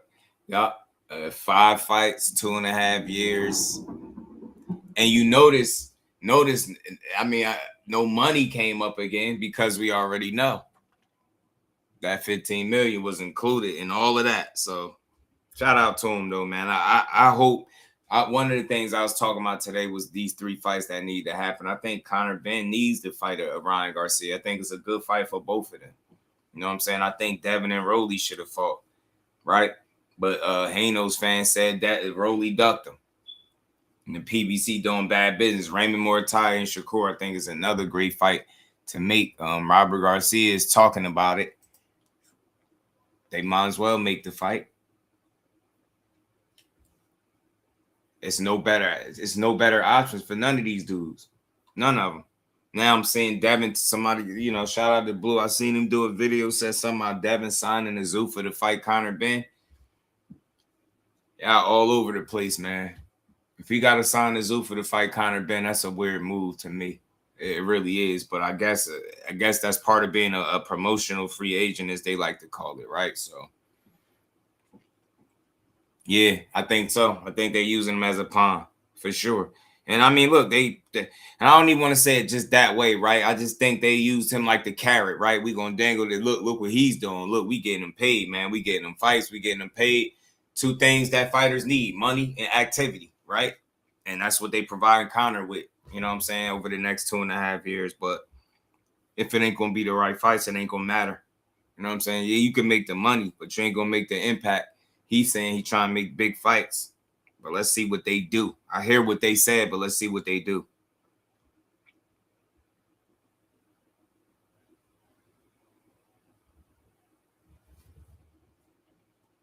Conor Benn gonna be over there, man. He gonna be fighting for Zuffa. It's 2035. Next thing they gonna announce a lifetime deal between Conor Benn and Zuffa. I'm telling you. Lifetime deal. Conor signed on for lifetime. I'm telling you.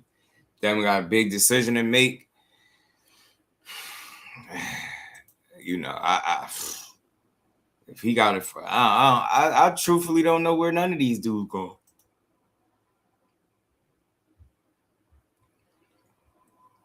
I don't know. He got James Toney in his corner now, man, but they think that's the secret sauce for him. I don't think so. It's kind of get watched by a guy Dana really want to make a star. Gonna get one of them young, hungry, just coming along type dudes, man. I'm telling you, he better be on point, yo. His margin for error is not crazy, man.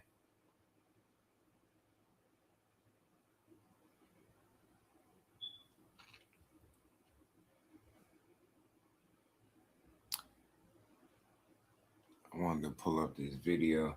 Then go to Zuffa. They stripping for that WBL. It's some confusion as to what's really going on over there with the, sanctioning bodies in Zuffa.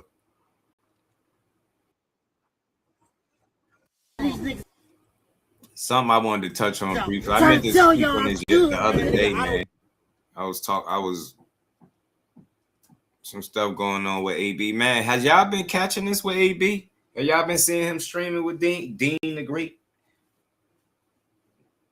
Man, I gotta say this. Like, I try to ignore it, but I just keep seeing videos popping up, man. They getting on my nerves.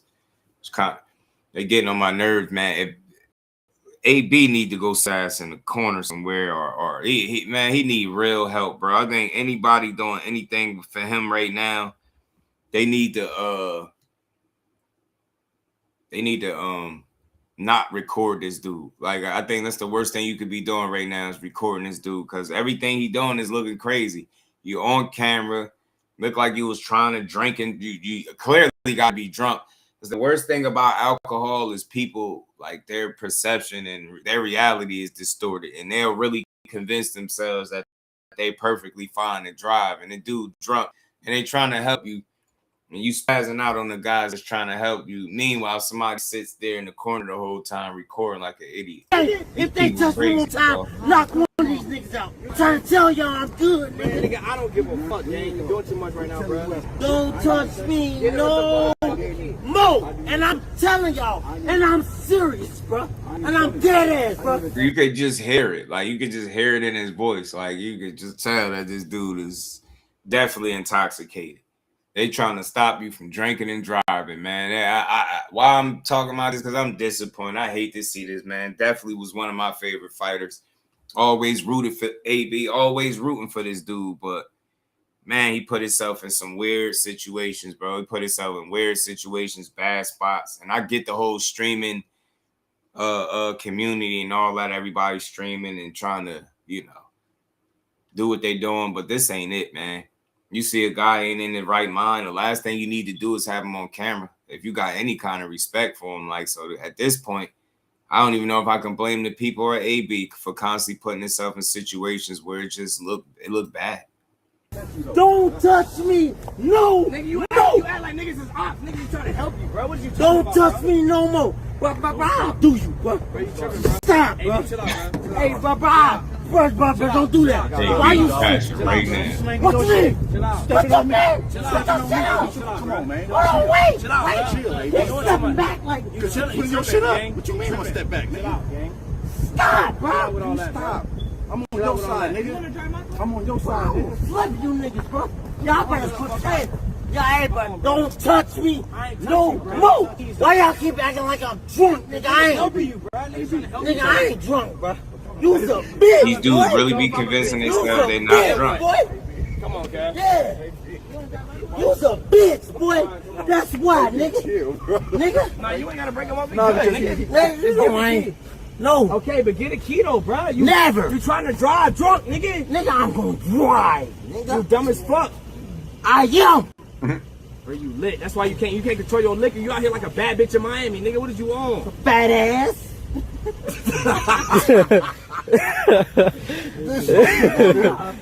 Man, I hate to see it, man. AB got to tighten up, bro. Cause this ain't the only video, man. They've been doing whole streams and stuff together. I'm just seeing all this stuff. I'm like, man, that drink got him by his neck on both sides, man. It got his firm grasp around his throat. I'm telling you, man, it's unfortunate to see that that's the stuff that he on, man. 4-time world champion, bro. One of the fastest 4-time world champions in the history of the damn sport. On it like this is crazy. Crazy shit, man. This is wild, man. Hold on, what that other one at? Yeah, another video is about to fight a dude, about to try to fight dude in the casino or something. I'm like, yo, bro, what is he on? I think this is... What's all that gangster shit about? Look. What we talking about, though? What happened? Nothing at all. Okay, look. You guys are trying to fight. So We're not trying to fight. Ain't nobody trying to fight you. I don't want to drop his ass. As long as these boys don't fucking get low. Nigga, what? I'm an actual boxer. You don't know who the fuck you talking to, cuz. He is the boxer. I'm a Oh, fan. God. I'm a fan. Okay, then stop popping it, though, cuz. I got him. No, no, but you was acting like crazy gangster. Hey, don't touch him though, okay? Hey, stop touching me. What the fuck you talking to, bitch ass boy? What you trying to do though? Hey, stop What you though. wanna do? Stop though. Hey, don't let it fool you though. Don't let it fool you. Stop though. Don't let the hype fool you though, bruh. Don't let the hype fool you though, bruh. He's an idiot. Let him go. Crash South Central. It ain't work. It ain't work shit. On me. Photographers trying to work here. You guys are. No. We good. Who you? These little niggas, man. I gotta watch these little niggas. We good. Good on. Crazy, bro. I gotta piss, bro. Vince was Get the fucking hands off me, nigga. AB from Ohio, yeah. I mean, that Cam situation was bad. Yeah, definitely blame, but you blame people for recording right, because at this point you gotta make better decisions. But definitely for the people that's gonna be around them, man, you gotta know better, man. This is like crazy to even have to. What's wrong with you, boy? What the fuck wrong with you, nigga? Don't put your motherfucking hands on me, nigga. No. I'll be good. No. Just put his hands on me, don't get. No. Hey. No. Nigga, that was now he's trying to stop him. No. This is crazy. Beat the fuck up, nigga. Duh. On me. We ain't doing that though. I'm doing that. No, bro. Terrible. Like 7 properties you're gonna get kicked banned from. Come on, bro. Come on, bro. Come on, Kev. If niggas ain't on, let's get about this bitch before I start some shit, Kev. On me. Come on. Hey, bro, we going over here. I gotta do the bathroom right here. All right. But what you don't understand is though, you with me, bro. So I'm good. Listen though. Listen, just Say it's so Loud, Kev. Listen. You on the spot. listen to me. I'm with you, bro. We good then. So whatever you do, I'm on, bro. Okay, then we good. They ain't gonna blame you, bro. It's gonna be on me, bro. Cause I'm gonna go all the way with the shit, bro. Come on, gang.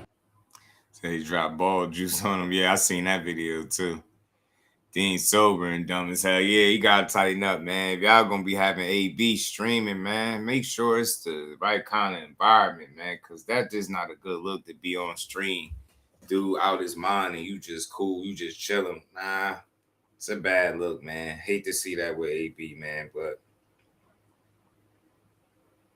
he got to be stopped, man. I need that man need to tighten up, man. And I really do hope he go get some help because I think he need it. And at this point, I don't even know if he know, but he do. He do. You in stream, you on streams drunk, you trying to drink and drive, you disorderly, you about to fight. All this shit in public that you don't need, bro. And you know what's the most frustrating? I've heard him say he was going to lock in before, but I seen him say it again more recently. And I don't know why. Part of me really wanted to believe that he was going to really just lock in and say, you know what? I'm going to try to get the most out of whatever is left of my career, and whatever happened. But I think the worst thing for him is idle time. It don't even be the losses. Yeah, you lost to Blair Cobb, but then you get some more money. Then you get to sit around and just, like, you know what I'm saying, waste away. Now you out of shape, out in these casinos, drunk in public, about to get into random fights and shit. This just look, it's a bad look, man. This is a real fall from grace. I ain't gonna lie to you, bro. Man. I hate to see it. Yeah, definitely need a mirror. He need to chill. I would never drink with him. Anybody that got that kind of problem, I don't want to do it. I don't want to indulge in no type of alcohol with you, knowing that it could go bad. I don't want to do it.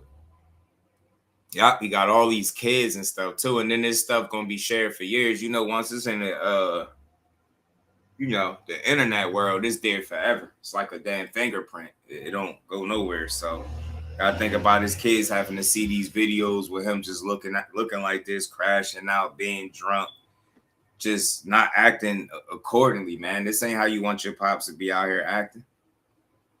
You know what I'm saying? So prayers for AB, man. Hope he go get some help because he need it. He need it, man. It's a longer stream. I don't even want to play the whole thing. I just wanted to play these small clips, but all of them is pretty much this: a bunch of cursing, just being drunk out of your body, and it's just a terrible look for this dude, man. Terrible look. AB gotta go find himself, man. know he needed help, or he ruined the relationship where everybody's trying to help him. That's what it seemed like now at this point. Seemed like the relationships is done ran a course, and now you just gotta sit there and deal with the mess that you made with nobody to really shoot you the bail that you definitely seemingly need. That's what he needs. His ass needs some bail. He need bail. Said 5 to 10 years from now, no one will care. Yeah, we won't even go viral anymore. Nope.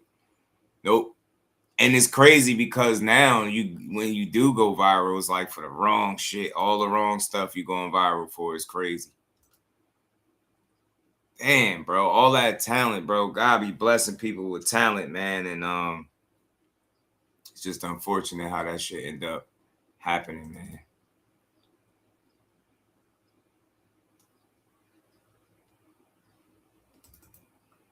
Hopefully, I always say the same thing, but I can't say I'm confident or optimistic that he'll get the help that he need, man. Because AB just seem like he just on what he on. I guess it's just what it is, man, for him. Where's my picture at? Keith Underwood said Adrian Broner's done. I mean, the thing is, though, is life after boxing, and it don't seem like he's ever prepared himself for that part of life, right? Life after boxing, when you no longer doing this shit no more. He's just never seemed prepared for that.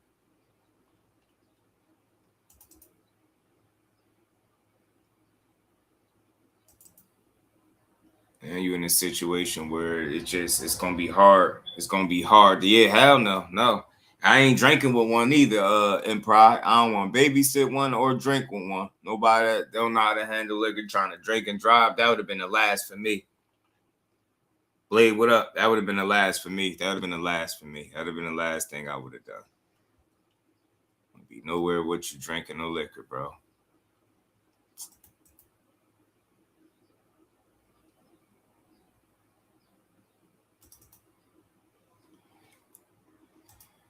This is really pissing me off today, bro. Reason why they call it spirits, yeah. I'll tell you, mind, body, and spirit, yeah. You seen it with him, man. He really having some real life struggles. That's why I ain't just being so dismissive of it, but you just gotta hope that they can see what you see and realize that help is something that they need, and then they actually go get it. You know what I'm saying? There's not many do, man. Not many do. And he been fighting them demons for quite some time, man. So it just seemed like it's getting tougher and tougher for him. Time you see him on camera, it's the same shit happening. Same stuff going on. Yeah, he need more than AA meetings. He need to be somewhere where it's no liquor at all. He can't even get access to it. Real talk.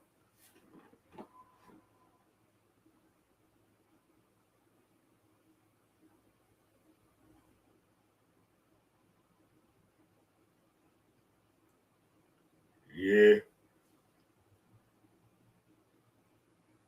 He seemed like he never prepared for life after boxing. Get what I'm saying? Like, what do you do when you no longer in that line? Like, how do you behave? How do you carry yourself as a man? You get what I'm saying? Seem like he lacking direction, man. He need to focus up, man. But I don't know. Like I said, I hope he'll get the help. But I've been hoping that for years, man. That dude he makes it hard.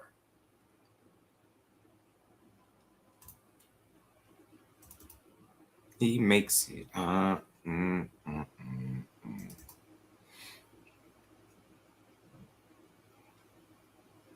Damn, that dude could have.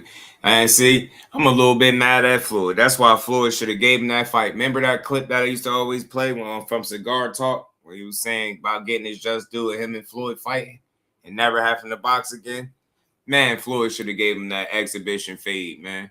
I ain't blaming Floyd, but Floyd should have gave him that exhibition fade, bro. I ain't gonna lie. He should have gave him that fade for the exhibition. Let them make a bunch of money. You know people would have paid attention to it because it's Floyd and AB. Especially with them thinking he wanted to fight Floyd at one point. You know what I'm saying? People would have still paid, exhibition or not. They could have made some real money. That dude probably would have never needed to box again. But who's to say he wouldn't have been worse off than what he is with more money, right? Especially when you got vices such as drinking. So I don't know. Maybe it did happen for the better. I don't know. Maybe it didn't happen for the better. Maybe. But I think these fights start at I think it's 6:30.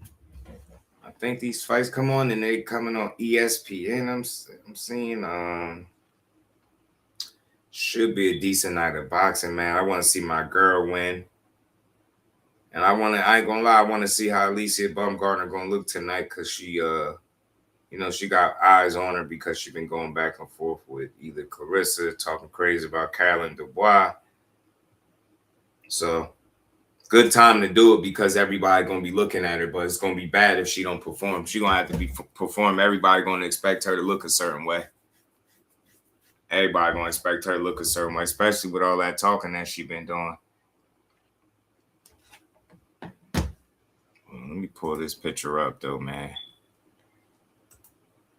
A fight that I'm mad that didn't happen as well, man. I really wanted to see this for Richardson Hitchens because him pulling out of this fight with Oscar Duarte, man, these people treating this like this dude some type of boogeyman or something, man.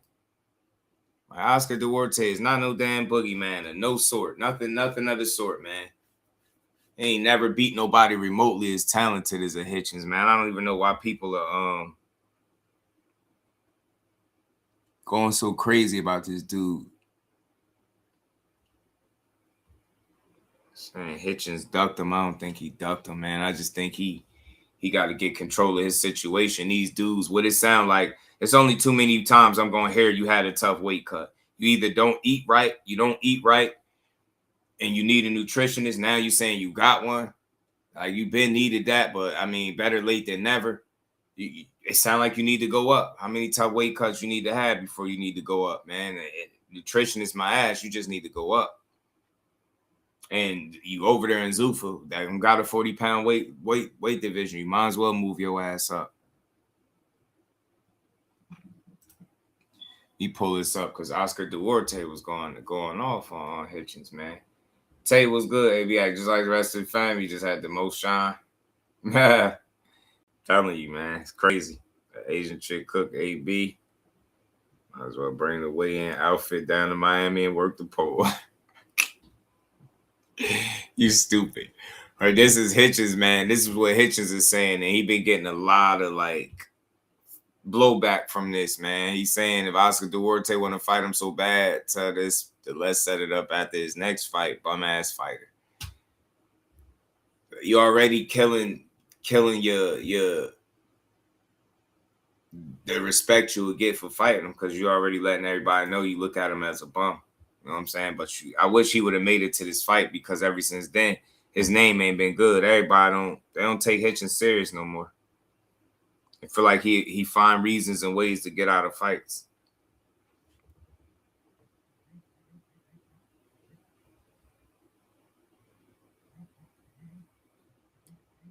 I gotta find this video with him. He stuck his fingers up. He flipped a double bird to Hitchens. He went off. Where is this at? Hold on, let me get it up. So Hitchens, F you. Hold on, where is it at? They looking at you like you're scary, man. I think Hitchens would have outboxed this dude. I think he could have made it an interesting fight, but I just don't know because I don't know if he got the legs and the boxing ability to keep up with Hitchens. All that pressure shit is cool, but when a guy ain't standing right in front of you, it get different.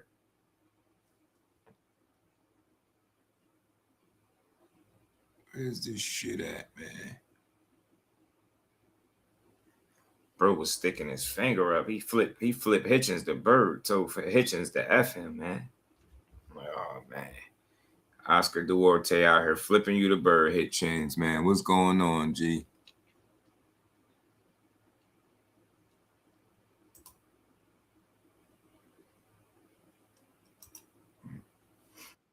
All because he got sick. Yeah, and it's how he got sick. I believe he did throw up, but what caused the issue for him, I think, is self-inflicted, is what I will say. I think that shit's self-inflicted. Richard Hitchens, you are a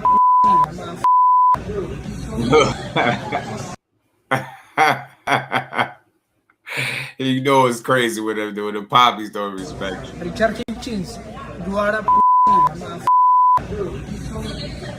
Man, you're gonna have to do something with that guy. He talk crazy. You think Campos is better than Duarte?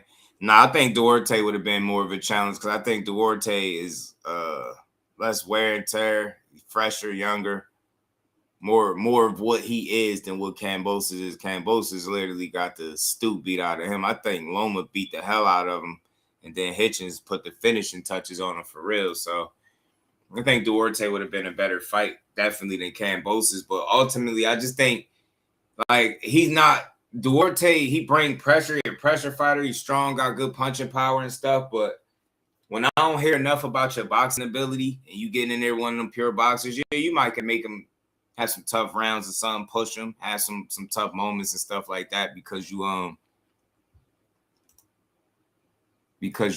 you know, bringing pressure and things like that. But I think once he adjusts, then what?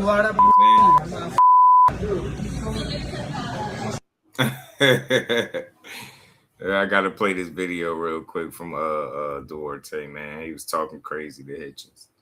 But I think he would have been a good fight for him. But these fighters, man, lately they've been making moves that's been working against them. You know what I mean? So he did two things that might work against him. It just remains to be seen. You missed the fight. You missed the fight with somebody that people deem you scared of now for some reason.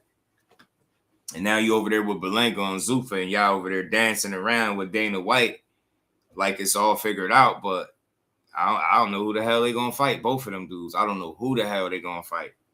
Berlanga, you learning on the job still. All fights gonna be tough for him moving forward. And Hitchens, the last thing you needed is to put yourself on the sideline for any stretch period of time. But hopefully it work out for him. I still rock with Hitchens, but I know the jury out on him, man. His name is not good in the hood. They don't believe in him, and they don't think that he want to fight nobody. Let me get this up, man. He said, Hitchens, you mother. He cursed you out, man. Sé que va a representar algo muy grande porque ya de acá se va a venir el campeonato mundial. ¿Dónde te lleva la victoria?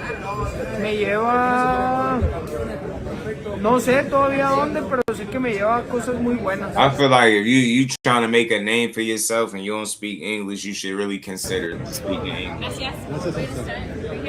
Oscar, in English, are you comfortable answering with Angel Ferrero? He was with Robert Garcia in your gym. And he fighting Angel Fierro, like, respectfully, man. Like, that dude ain't nowhere near a level of a Hitchens, man. I ain't even trying to be funny with it. It's just not. Angel Fierro, that's the guy that Pitbull fought. He gave Pitbull some good scrap, too. But I just don't see that guy being somebody that Hitchens can't deal with. Like, the level of competition that you fight. He wanted that fight because I think the opportunity, it would have been good. Like, think about it. If you could beat a guy like Hitchens, then things probably change for you. Opportunities probably open up for you, right? So I understand why he won it, but Hitchens just gotta do right by his body. You know what I mean? At the one weight cut, and you don't fix it, and you have more than one tough weight cut at the weight class, I'm gonna assume that your body is growing and you need to move up. So maybe in the long run, the Zuffa movement makes sense if, in fact, he does move up. But if he stay put, I ain't trying to hear nothing about no weight cut, man.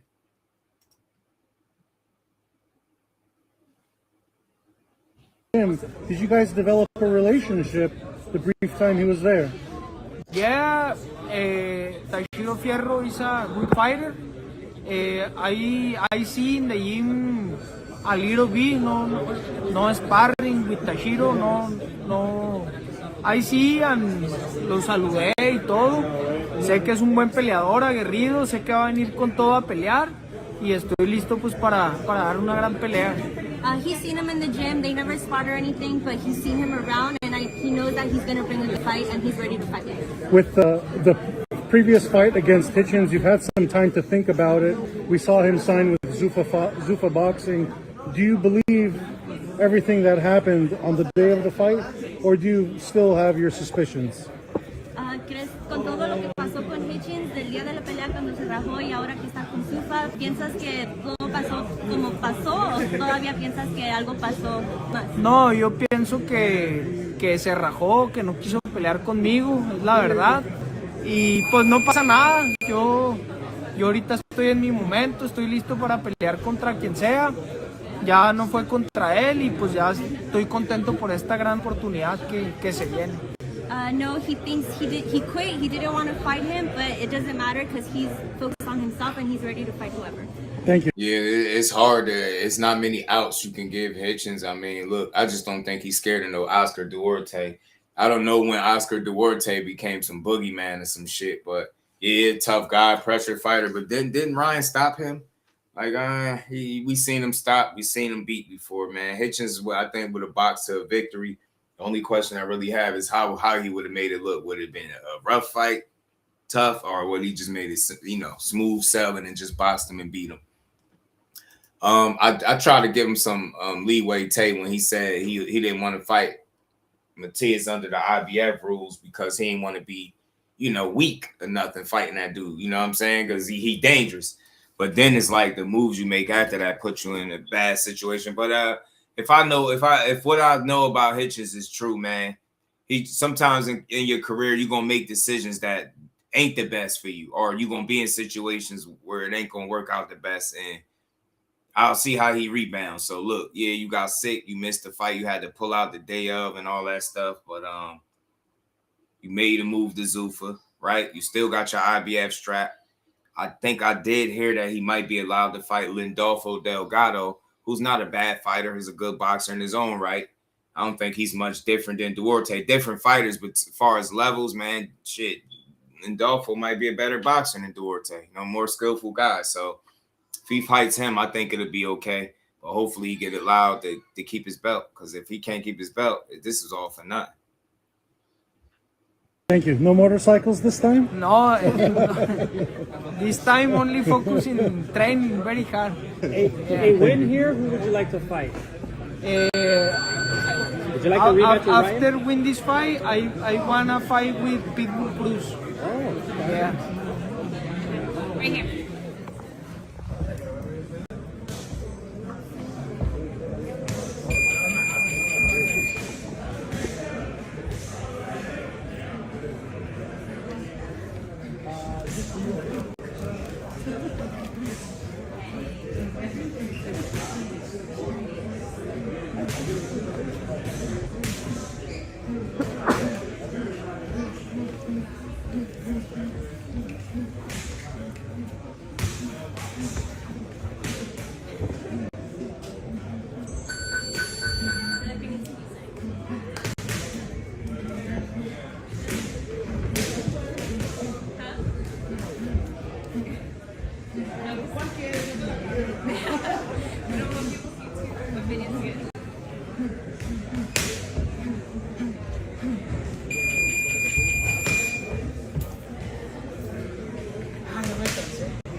Sin playera, Chance.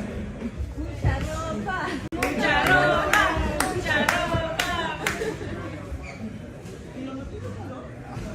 No, eso, para que vean qué tranza, pues. Y ya me está dando calor y después ya no me van a parar.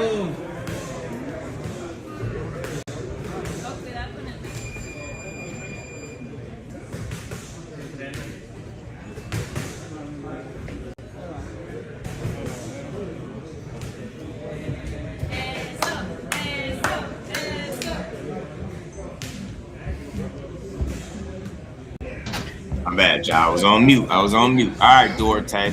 Listen, man, we seen this stuff before. I'm gonna be looking for this fight against Angel Fierro too, man. I'm gonna see what all the Duarte hype is about. The thing is, the reason why I throw Hitchinson Bell, cause man, I watched him for years, bro. I refuse to believe he's scared of a guy that just cause he brain pressure and all that. I get all of that, but nah, man. This dude is one of them ones. I truly believe it. He just need the right opportunities to prove it, but he can't get in his own way. Like, get an opportunity to fight a guy like Matias, it can't be no ands if buts about it. Or you going to create the doubt that people have in you, right? So some of this recent heat that he been getting is self-inflicted, but I'm not. That's why I don't call myself a fan. I call myself a supporter, because even when you make a move, I can criticize it, right? What it seems like, but I refuse to believe that this dude ain't what I've been watching him show me he is. He's a really talented boxer, man, and smart, defensively sound, not easy to deal with. He got good feet, good gas tank, good conditioning, man. Hitchens got good pedigree. Not an easy guy to beat, right? Not an easy guy to beat. You know what I'm saying? I know a lot of people, criticize his style, but I respect pure boxers, man. It especially in today's boxing, man, where all people want to see is knockouts, and when you don't, they complain. This dude is one of the more talented boxers in the sport, but he got to be able to prove it. He need those names to be able to solidify and prove himself. Without it, he's gonna always, you know what I'm saying? It's gonna always be questions. But I think, and you know what's crazy? If he'd have fought, made it to the fight with Oscar Duarte and beat him, it wasn't like he was gonna get a whole lot of credit for it. It wasn't like people was gonna be going crazy saying, well, he beat. Nah, they was just gonna move on to the next. They was gonna say he was supposed to do it or something like that. But when you pull out of the fight last minute, last second, literally, now people are looking at you like, yeah, bro, you ain't want this fight. You ain't really want to fight him. You pulled out. You ain't really want to fight him. You got sick. You ain't get sick. I don't want to do all that. Like, he don't have a history of pulling out of fights like that, so I ain't gonna put that on him. But I'll tell everybody, I think you should pay attention to his bounce back, man. I think his bounce back might be for real. You get me? His bounce back might be for real. I think he'll have his opportunity to bounce back, but I think he could do it, yo. I believe in him, man. I believe in him, man. You hear me? That was one of Ryan Catchway fights. Yeah, right. The Duarte, right. So, like, when did he get scary? When did Duarte become some world beater? Richardson Hitchens at least proven that he could win a world title and defend it, right? You get what I'm saying? Duarte proved that he tough. Like, how many fighters do we know that's tough? How good did he prove that he actually is? And I'm not saying he ain't good. I think he's a solid fighter, but I don't know what all the noise was about. Like, Hitchens couldn't beat this dude. I don't think this was the guy to beat Hitchens. I don't. I think you got to have something about you that really separates you from Hitchens. And yeah, this dude can punch, but I don't think he's the biggest puncher in boxing or nothing close to it. So I think Hitchens would have boxed this dude up, man. I really do. I think he would have boxed him down.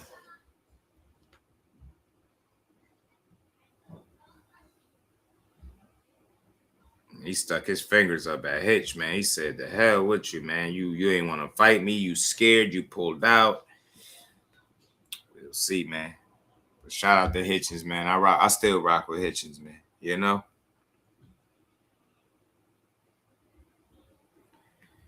Trying to think, should I cover this interview? It was this interview I was going to cover.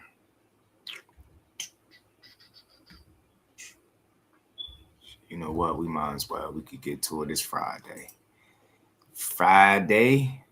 Why did I feel like this card today was on Netflix and not ESPN? Is it me? Yo, anybody else thought this card was on Netflix and not ESPN? Why did I feel like this was being promoted by Netflix? I don't know. Maybe I'm just tripping.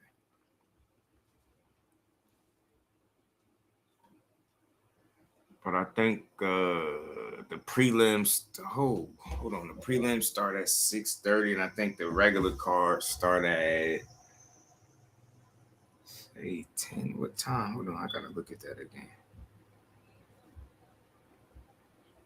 Yeah, I still rock with him, bro. He's still the truth. He just gotta prove it now. Know what I'm saying? Like, what I call this stuff like this, you got fighters that they go through all the adversity they go through all their adversity in the ring, and then you got guys that go through their adversity outside the ring. Hitchens is one of them that fits that bill, right? Like he's had some adversity inside the ring, but not as much, right? Like he ain't, you know what I mean? His fights don't really be close and stuff like that. And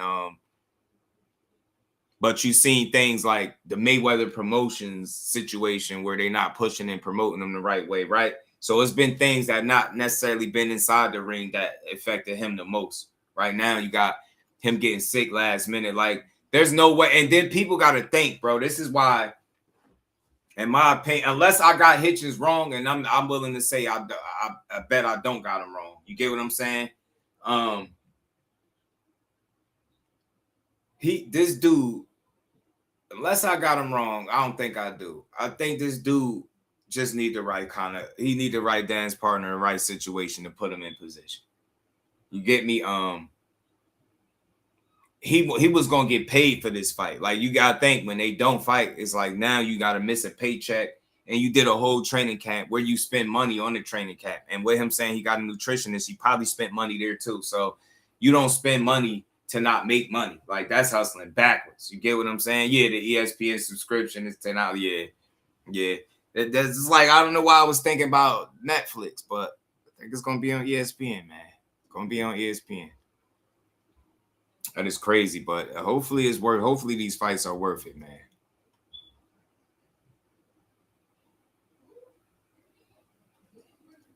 But let me play this. I meant to play this the other day. This video from GHB. All right, so they asked your man Core, yeah, about a potential fight with Devin Haney. Yeah. Of course, like, it seemed like every interview, it's the same questions. Yeah. And I feel like I'll be guilty of that too. You know, because people want to hear about certain things, certain fights. But they asked him about a fight with Dev. Yeah. And he said at 144 he would do it. Of course, he's getting criticism for that. Yeah. Is the criticism justified, or is that a good compromise? I mean, he's just saying that he's not ready to go up yet. He's willing to fight, but it got to be, you know, at 44. And it reminds me of when Devin Haney tried to fight Boots at 47. Boots said, I'm going to 52. I'm going to 54. If you don't want to fight at 52, then we can't do it. Same shit. And this is what I tried to talk about before, when I tried to tell people a lot of fights don't happen because the business part. The business part being the particulars that we got to get down to. Small print in the contract. Shout out to GHB for saying this. That's why I played this, but it be that. It be the details, man. The devil be in the details. That's why fights don't get made. Don't be having shit to do with people being scared as much as y'all think. Now, do guys want to lose and get embarrassed? No, you've heard fighters come out and say that much, but I'm telling you, when the right money on the line, that embarrassment shit go out the window. People don't care about that. They believe in themselves enough to go out there with the right check on the line. So that's in this particular situation with that fight, Shakur and Haney, they weight classes away. They always been. So it's always some discrepancy in weight. It's a bit of a gap in weight between the two in size. So of course said meet in the middle. I thought that was logical for a guy that's not trying to go all the way up and don't expect the guy to come all the way down. But if you Devin, you probably feel like the only way I fight him is staying put. I got a title here. I'm healthy here. This is where I'm at. No harm, no foul. Maybe you revisit that fight down the line when Shakur is ready to move up. You get what I'm saying? I don't have to push a narrative. Oh, Devin's scared. He did it for Ramirez, and he's scared to do it for Shakur. I can say he did it for Ramirez and not willing to do it for Shakur, but I'm not going to tell you he's scared to do it. It's just different strokes for different folks. Certain guys are not the same challenge. So you might be willing to take more risks against the lesser challenge guys. It just makes sense, right? You'll take the risk and it'll be a good business move. But against Shakur, do it make sense to give him anything if you don't have to? Probably not.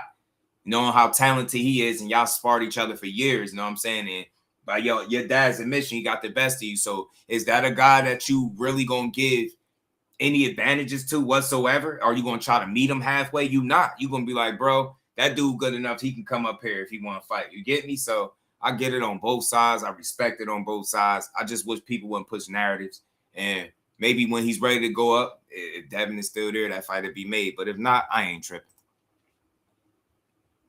Contracts where it say you can weigh this, you can't come back no heavier than this, or it can say we're gonna fight here. You know what I mean? Because it's my home turf or whatever. Yeah. And that's what the fight game is about. People be trying to pull strings wherever they can pull them, and sometimes we don't get the fight. Yeah, I don't think Shakur is scared of Devin Haney. I don't think Devin Haney's scared of Shakur. Right. I just think it's one of them situations. Shakur, like, he naturally a lot bigger than me. I want to at least have some type of advantage. You know what I mean? So right, or I don't want to give up too much of an advantage because we already know how big he is. That's why I like hearing from people that did this shit. GHB is a prime example of how I know people ain't scared of shit. They always bring up his record, talk about how he lost, but this dude really fought a thing from welterweight to like heavyweight. That's a dude that's not scared of shit. And then you seen when he had a damn in the street confrontation, he knocked somebody the hell out. He's not a scary guy. And I don't know if y'all ever met him or seen him in person. Greg's not a really big, tall ass dude and none of that. Short guy, but he shit don't have nothing to do with it in the inside. Ain't got nothing to do with his heart. That's why I say fighters fight, bro. Especially at that top level when they get paid to do it. It'd be about the particulars, the business. When that shit ain't ironed out the right way, you can't expect these guys to get in the ring. The more recognition and notoriety you get, the more strings probably come attached with it. The more particular they are about making certain fights. You get what I'm saying? Dudes will try to pull any string that they can pull, any leverage that they can muster up. They're going to try to gain the advantage in the sport. And that's what you're saying with this fight. But like I said, I think meeting in the middle is the most logical way to make a fight when it's a size discrepancy, because I think that's the only thing that sounds fair, where you give up a little, but not everything. The other guy gives up something, but not everything. And if you don't agree to that, then you revisit it when y'all finally set yourselves in the same weight class. If not, then go fight somebody else. So if it's bringing him back down, so be it. But, you know, I think that fight, the way it's looking, that fight not going to happen anyway till probably 2031. And we'll wait, though. At 54. You think Shakur can get that high? Yeah, Shakur can fight that high. He could. Shakur can be. I don't never see Shakur fighting at 54. I could be wrong, but we'll see. He's stealing money by then. He's going to be coming out for big checks. Same thing for Dev. He coming out for big checks. They make it happen. Possible. Is it good that the fan bases keep bickering about this? Because now you guys, Dev's a weight bully. Dev should come down. He fought Ramirez at 144, and you got people saying Shakur's scared. Yeah. Shakur trying to drain Dev, and so on and so forth. Yeah, it's good and it's bad. It's good because people still talk about the game. It's bad because you shouldn't have to argue about things like that. It's boxing. Put up or shut up. But it's hard. It's hard when somebody asks you a question. It's not like Shakur just saying, yo, I'll fight him at 44 if he want to fight. Nah, it's somebody asking him and he just responding. Exactly. Exactly. But, you know. Exactly. Context matters. I don't know, man. I just hope we can get past all these moments right here where we just talking about it and we get to really see these fights. Is 144, would that be draining Dev? At this point, yeah. At this point, because when your body go up, naturally you get used to sitting up higher.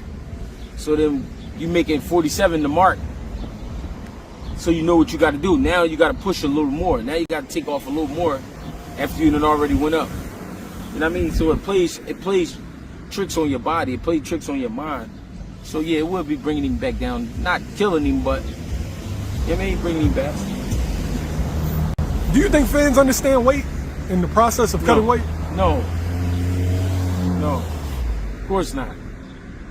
People don't understand how your brain goes through different stages as you losing weight. Your brain, and it happens on a daily. Your brain, your body, sometimes it fights against each other. You know what I mean? It's very stressful. That's why fighters seem mean when they're making weight. You know what I'm saying? But you know, only way a fan will understand it is as if a fan actually got ready for a fight, then they will understand. You know what I mean? Cut weight and all that extra shit. Then they will understand. Man, I always like to hear it, man. Them two always make good videos, good content. Shout out to him. But that's what I see with that fight in particular, man. You know what I mean? Yeah, the main card start at 10, so I might just do the main card. I might just come back and call the main card. I might do that. I definitely want to. I'm watching Shadeja either way, but we'll see, man. We might do that, but we might see, man.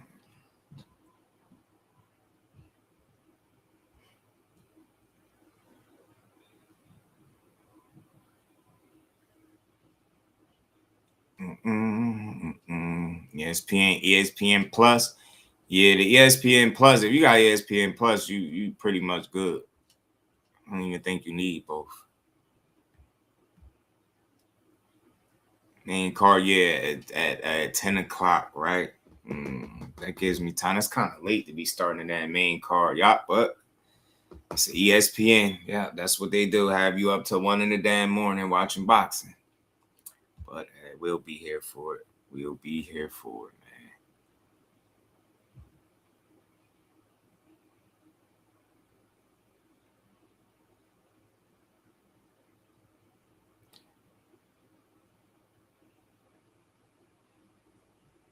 Hold on, something I wanted to be a Floyd Schofield Senior, bro. He just don't stay. He just this guy's a fucking idiot, man.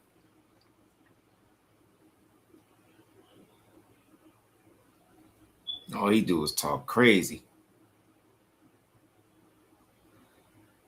Boy, man, this man cannot, yo. Your son got more fights than Keyshawn, but done a lot less. Speaking of Keyshawn, man, shout out to DB3, man. Shout out to DB3. Something I seen that I know they ain't gonna talk about. Let me pull this up real quick, all right? Because I'm about to pull this video up from Kid Austin Pops. Let me pull this graphic up, man. Something I seen what is going on with his fight with Albright that I thought was dope.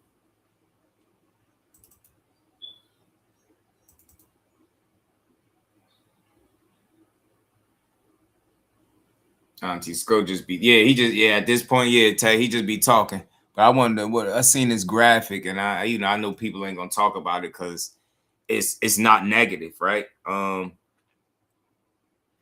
Shout out to Brunch Boxing, man. He reported that initial ticket offers for Keyshawn Davis versus Nair Albright 2 are sold out. Now go ahead and tell me how go ahead and tell me how he's selling the tickets to his fight is selling because he called out Abdullah Mason or something stupid like that, right? Go ahead and tell me that dumb shit. Butcher was good with it. I be seeing you, but I don't be seeing you. What the hell's going on? What's good with it, bro? Yeah, man. So this is good, and this is right here, right? Why pointing this out? Because I said this before. I said this a long time ago about this dude. He got his own star potential. How big of a star will he be? It remains to be seen. Because in this day in boxing, you can't lose. You can't even force slip-ups. You can't even miss. Well, you can't do nothing. You got to be perfect, or they're gonna write you off. This would be his second sold out. Could have been his third if he would have made it to the De Los Santos fight. He already sold out at home before. He's already been a world champion before. Know what I'm saying? And back again, him and Albright. The initial ticket offerings is already sold. No, it's gonna be more tickets available, of course, but I just think this is a good sign, man. This is a good sign for him. So when people say that Keyshawn Davis not showing me nothing, I ain't seeing nothing from him. I question, like, what are you watching? Are you trying to see it, or are you just trying to dismiss him? Because, like I said, in under 15 fights, definitely under 20 fights, the man got a sellout. He on the verge of selling out again in a rematch in a fight that he already had. You get what I'm saying? So I don't know, man. I think Keyshawn doing it the right way. On top of it, he about to, kind of, put the end to this little so-called, I don't know, beef drama that they got.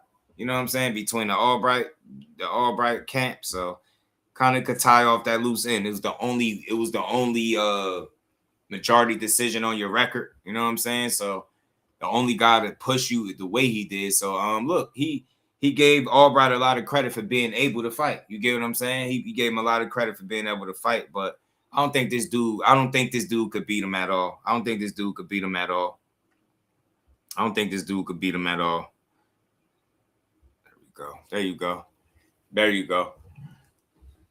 There you go, whole ass dude. Back to what I was saying. So yeah, they sold out again. Again, this initial ticket offers. They're gonna put more tickets out for sure by the time this fight come. But I think he'll have a sold out event.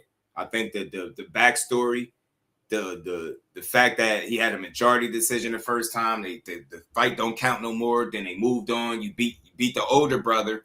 He missed weight. He had to watch it. Then it was a fight that happened in the locker room. Then they moved on, and then they got, you know what I'm saying. Then they got to now they got to this point. So you know, you run it back. I think if it was ever a rematch that he should take, is this one.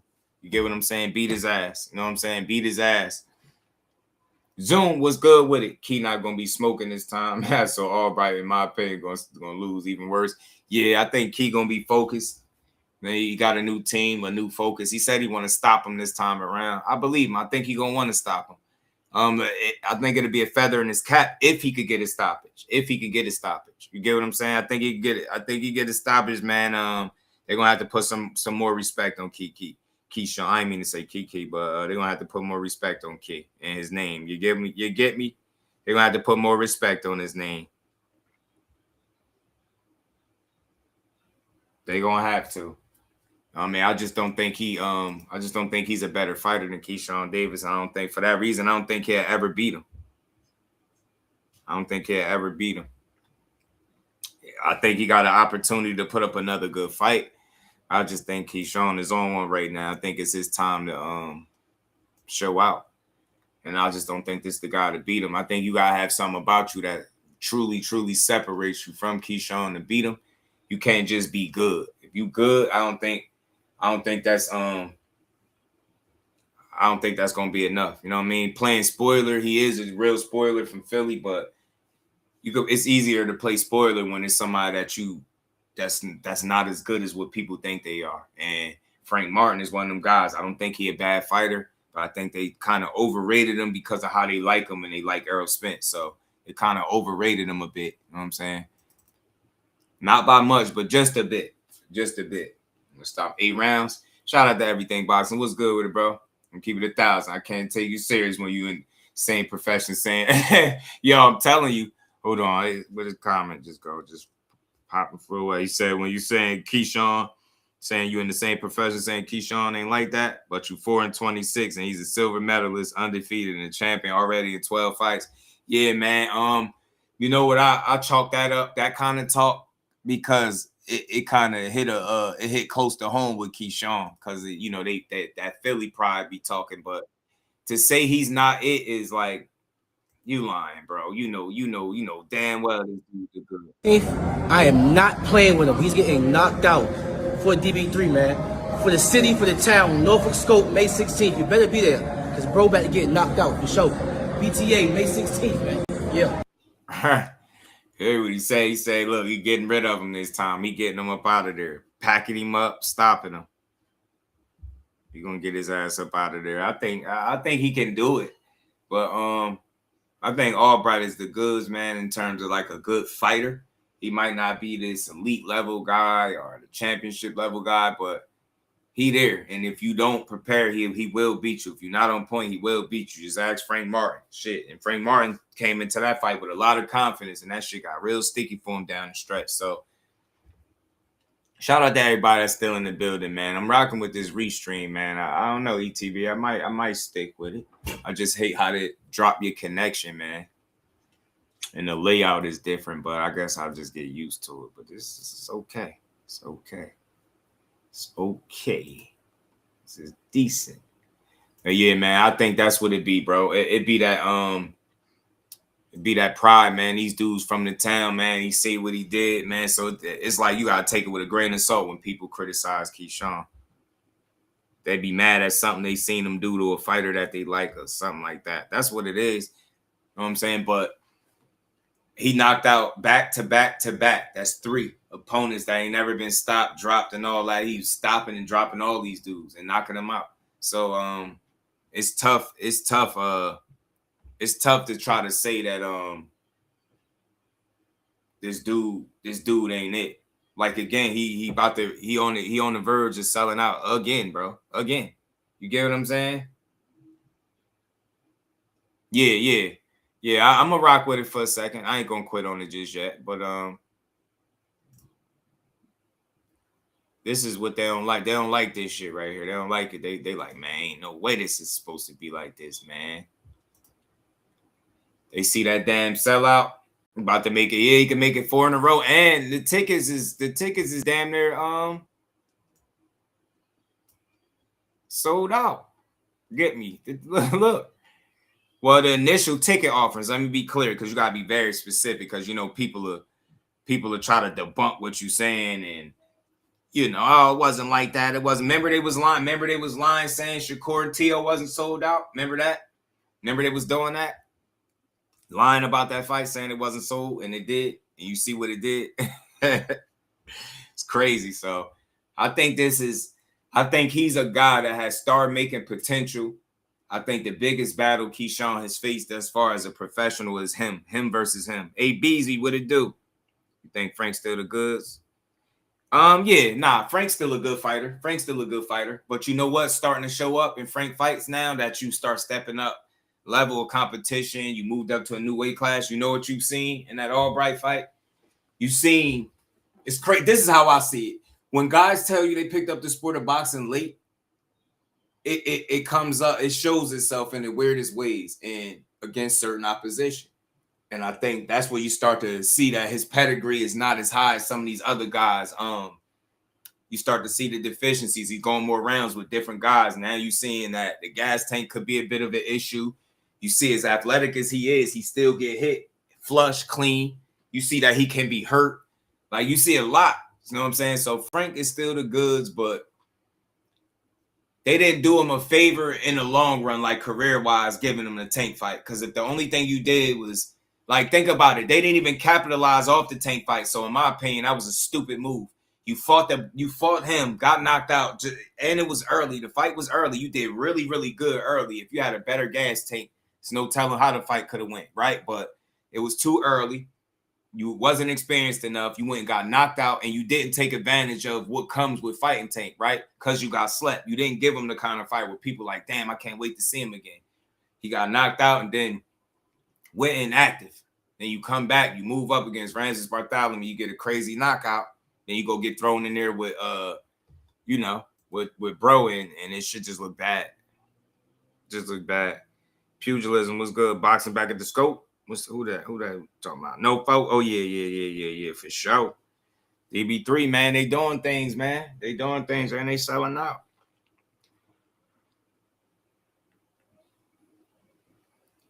He said everyone trying to get away from the other streaming. Yeah, man, Norfolk, they got one, man, but he definitely got star potential, and he got a real good chance at being able to knock Buddy out, man, on fight night. He got a real good chance at knocking this dude out. And Albright is good. We seen what kind of fight he just went out there and gave Frank the Go Smart, man. I think he beat Frank low key. Bruce Guys, peace to the OG. How you feeling? I think he beat him. Frank, Montana Love, Regis Wilder, Conor Benn, all overachievers. Yeah, I really definitely Regis for me. Regis and Wilder. Conor Benn. I could go with all of them too, but the first names that come to mind, Regis and Wilder, because they picked up the sport so late. Conor too, but yeah, Frank as well. I don't know how old Montana was, but definitely Frank was one of them dudes, 18 years old or something like that. Gundo said VAB 757 was good with it, man. Shout out to 757. I've been rocking with Keyshawn since he been since he turned pro, right? Even before, but these people been shitting on him for the longest. That's why you hear all this talk about him, because he keep winning, right? He got to show me something. He ain't fighting nobody. Then you go ask them who their favorite fighter is and tell them to show them the first 14, 15 fights. And they probably ain't never even seen him. Bad seat in the house at the scope, 60 to 80, up on the balcony, still clear to view of the fights. Yeah, man. That shit gonna work. They got another sellout.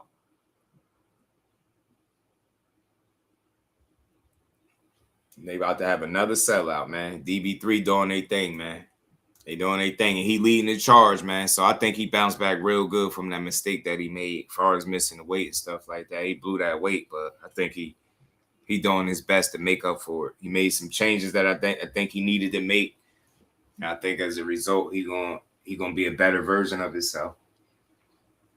Betting on the over for the Albright fight, probably over 7.5 to 8.5 rounds. I think he's gonna get the stoppage too, huh? Wilder, the greatest of them two. Yeah, Wilder, man. Because he did it as a heavyweight. Shout out to Boxing Wiz. Yeah, he did it as a heavyweight. But Regis is very impressive, too. Those are two of the ones. And Conor. I threw Conor in there, but Regis is far more accomplished than Conor, obviously, right? So, yeah, Conor and, Regis and Wilder are the two of the most impressive late bloomers. And Frank, I think he picked up boxing at like 18, did he say? 18? So he was late with it, too. He having a damn good career, but it's crazy that they put him in there with Tank, and it seemed like they didn't have a game plan for him losing. They didn't know what to do after losing.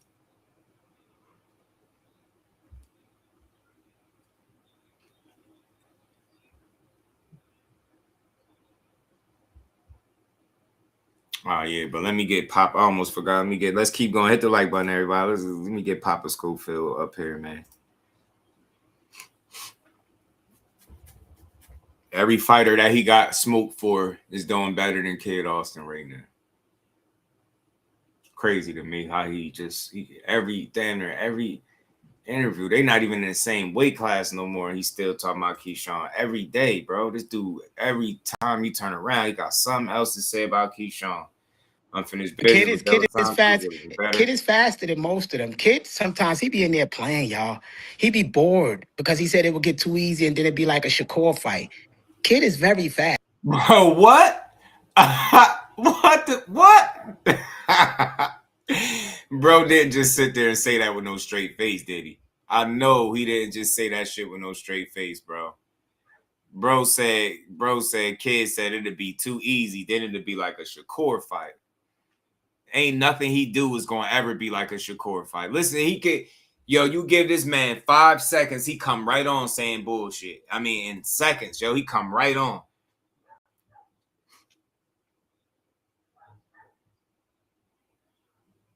Yeah, I think Keyshawn was gonna knock De Los Santos out that night.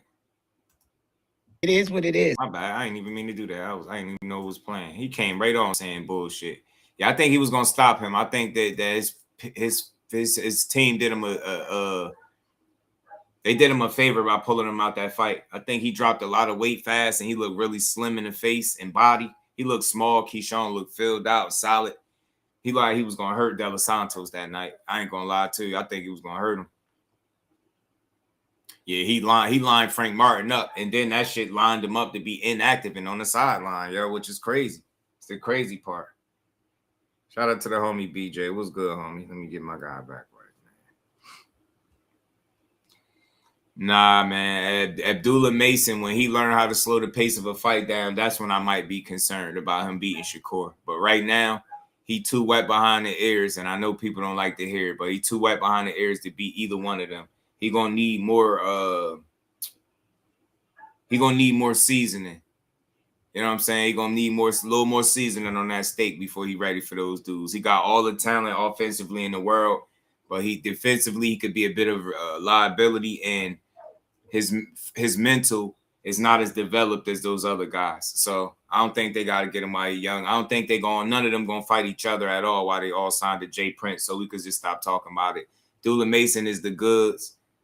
He got a ways to go, but he ain't on them levels. He ain't on their levels yet. Neither one of them. Kid is fast. Kid is faster than most of them. Kid, sometimes he be in there playing, y'all. He be bored because he said it would get too easy and then it'd be like a Shakur fight. Kid is very fast, very strong. He'll dish Shakur, but then compare his son to him in the next breath. Nothing Kid Austin has ever done in the ring is like a Shakur fight. I've never once, for a second of my time in my life, ever watched Kid Austin and said, man, that looked like some Shakur. No, don't even make the comparison. The fact that you're trying to sell to the world that your son get in the ring and play and he don't take it serious or the fights that get too easy. Come on, man. Do you really think we believe that shit? So he was playing with Rene Garon. When he missed the stool, he was playing. When he got dropped and all that, he was playing. When he was looking tired and gassed, he was just playing with him, right? Nothing he will ever do will look like Shakur. Don't even say that. Don't say nothing like that. strong. And if people piss Kid off like Tevin did going in his face like that, y'all see what happens. So boxing build. Just know the next dumb shit you type getting you blocked on everything I love. I'm tired of you. Every day you like a little kid. It is what it is. We look forward to getting in that ring in July, and it's going to be for a title. Whether Lucas Body or Tank Davis or whoever else they put in front of us. What do you think about Joe Cordina and Abdullah Mason? Yeah, he's still delusional, BJ. It's a good fight, but Cordina, we shared the kid defense ain't like Shakur, neither is Abdullah Mason.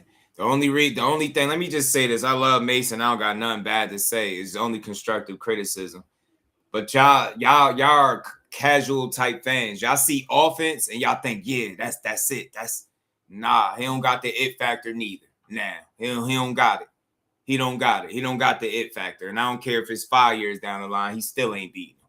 You know what I'm saying? It's who he is, it might be who he always gonna be. A guy that like to mix it up and fight, right? That shit shortens your career, and you definitely getting in there just going all offense and not even worried about what's coming back at you to the point where you getting caught and clipped with shit.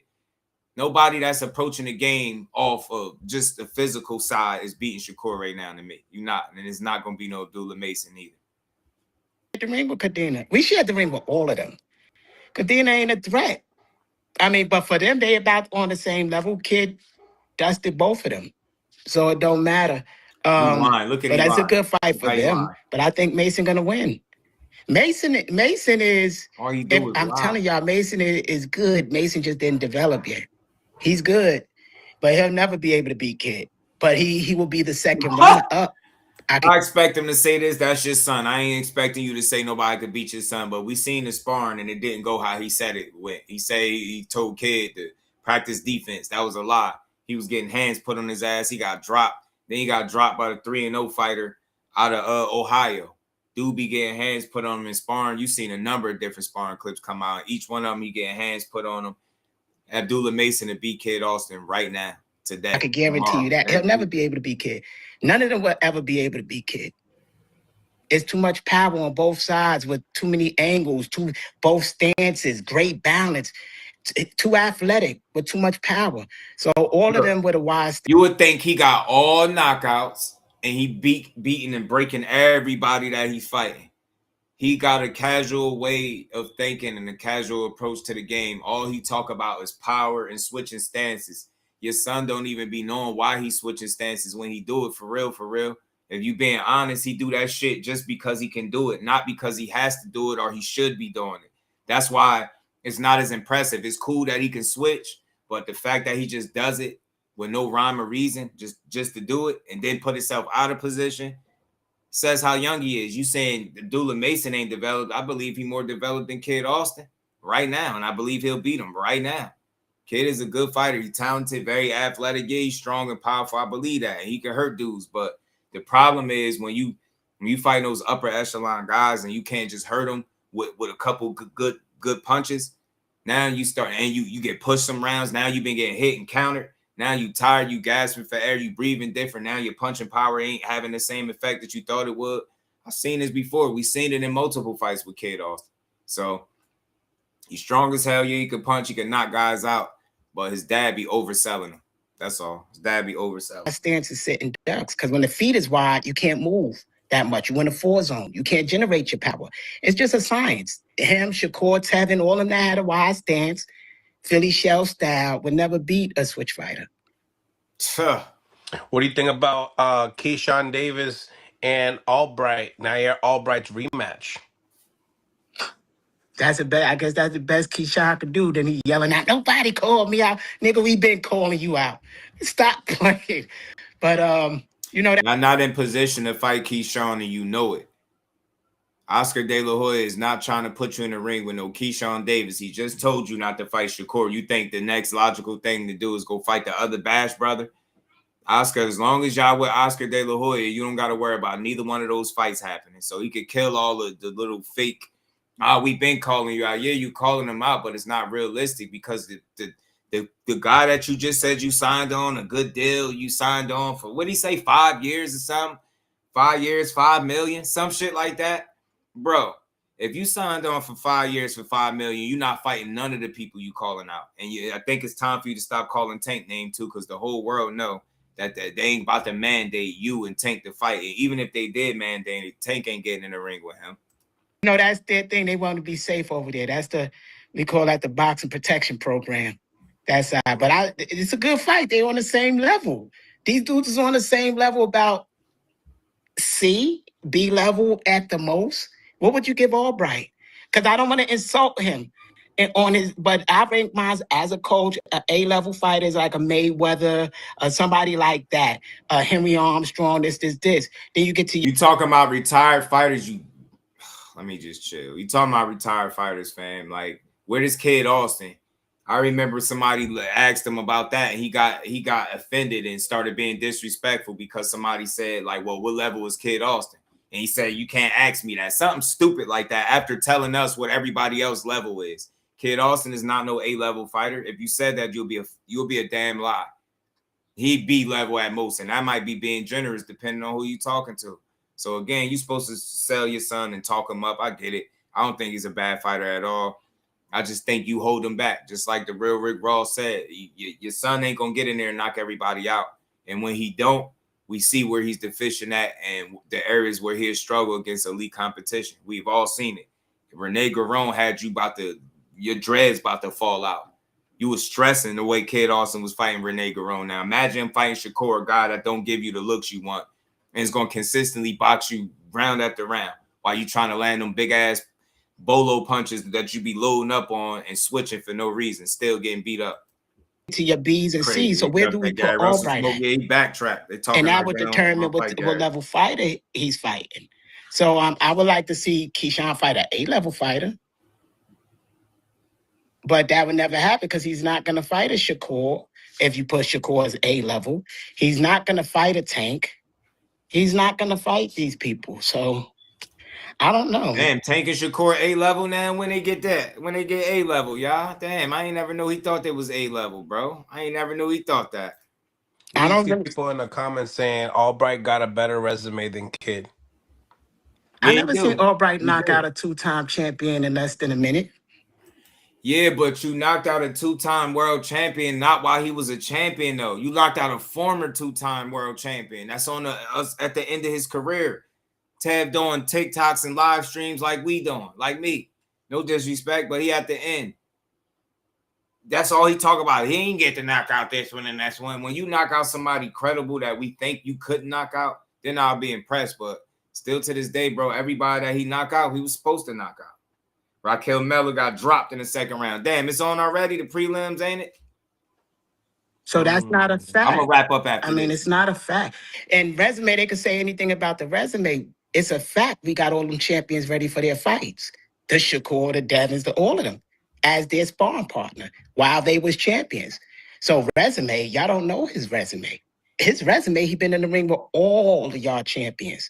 And his resume is the people that he fighting under the lights. Your resume is not the people that you sparring with when you coming into their camp to be a damn sparring partner. Bragging about a sparring partner is nasty work. Shout out to Behind the Hands TV, my dog. Yeah, Raquel Miller, all that talk, she got put down, huh? She another one that be hating, and she out here getting punched on. Everybody hit the like button one time. And dusted them. And had to go up and go in camp with Sean Porter for the Crawford fight. And that's the only match he met against somebody 160-something pounds and 9,000 feet above sea level. So it is what it is. People don't know his resume. I do. The people running do. They know his resume. The people running do. So he took this the dollar store version of Bill Haney, bro. They running the same plays that they ran. Everybody ducking his son, knowing that the reality is you signed up into some type of slave contract with Golden Boy, and he picking your fights for you. And you sitting here trying to manipulate people into thinking that that's not what's going on. It's the most annoying shit that I've ever seen in my life. Respect the Kid Austin, but man, I can't wait to see the day that he take his career in his hands and tell his dad to shut the hell up just a bit. Shut up, man. You be lying, dude. All you do is lie. His resume is not who he sparred. It's who he fought under the lights. Damn.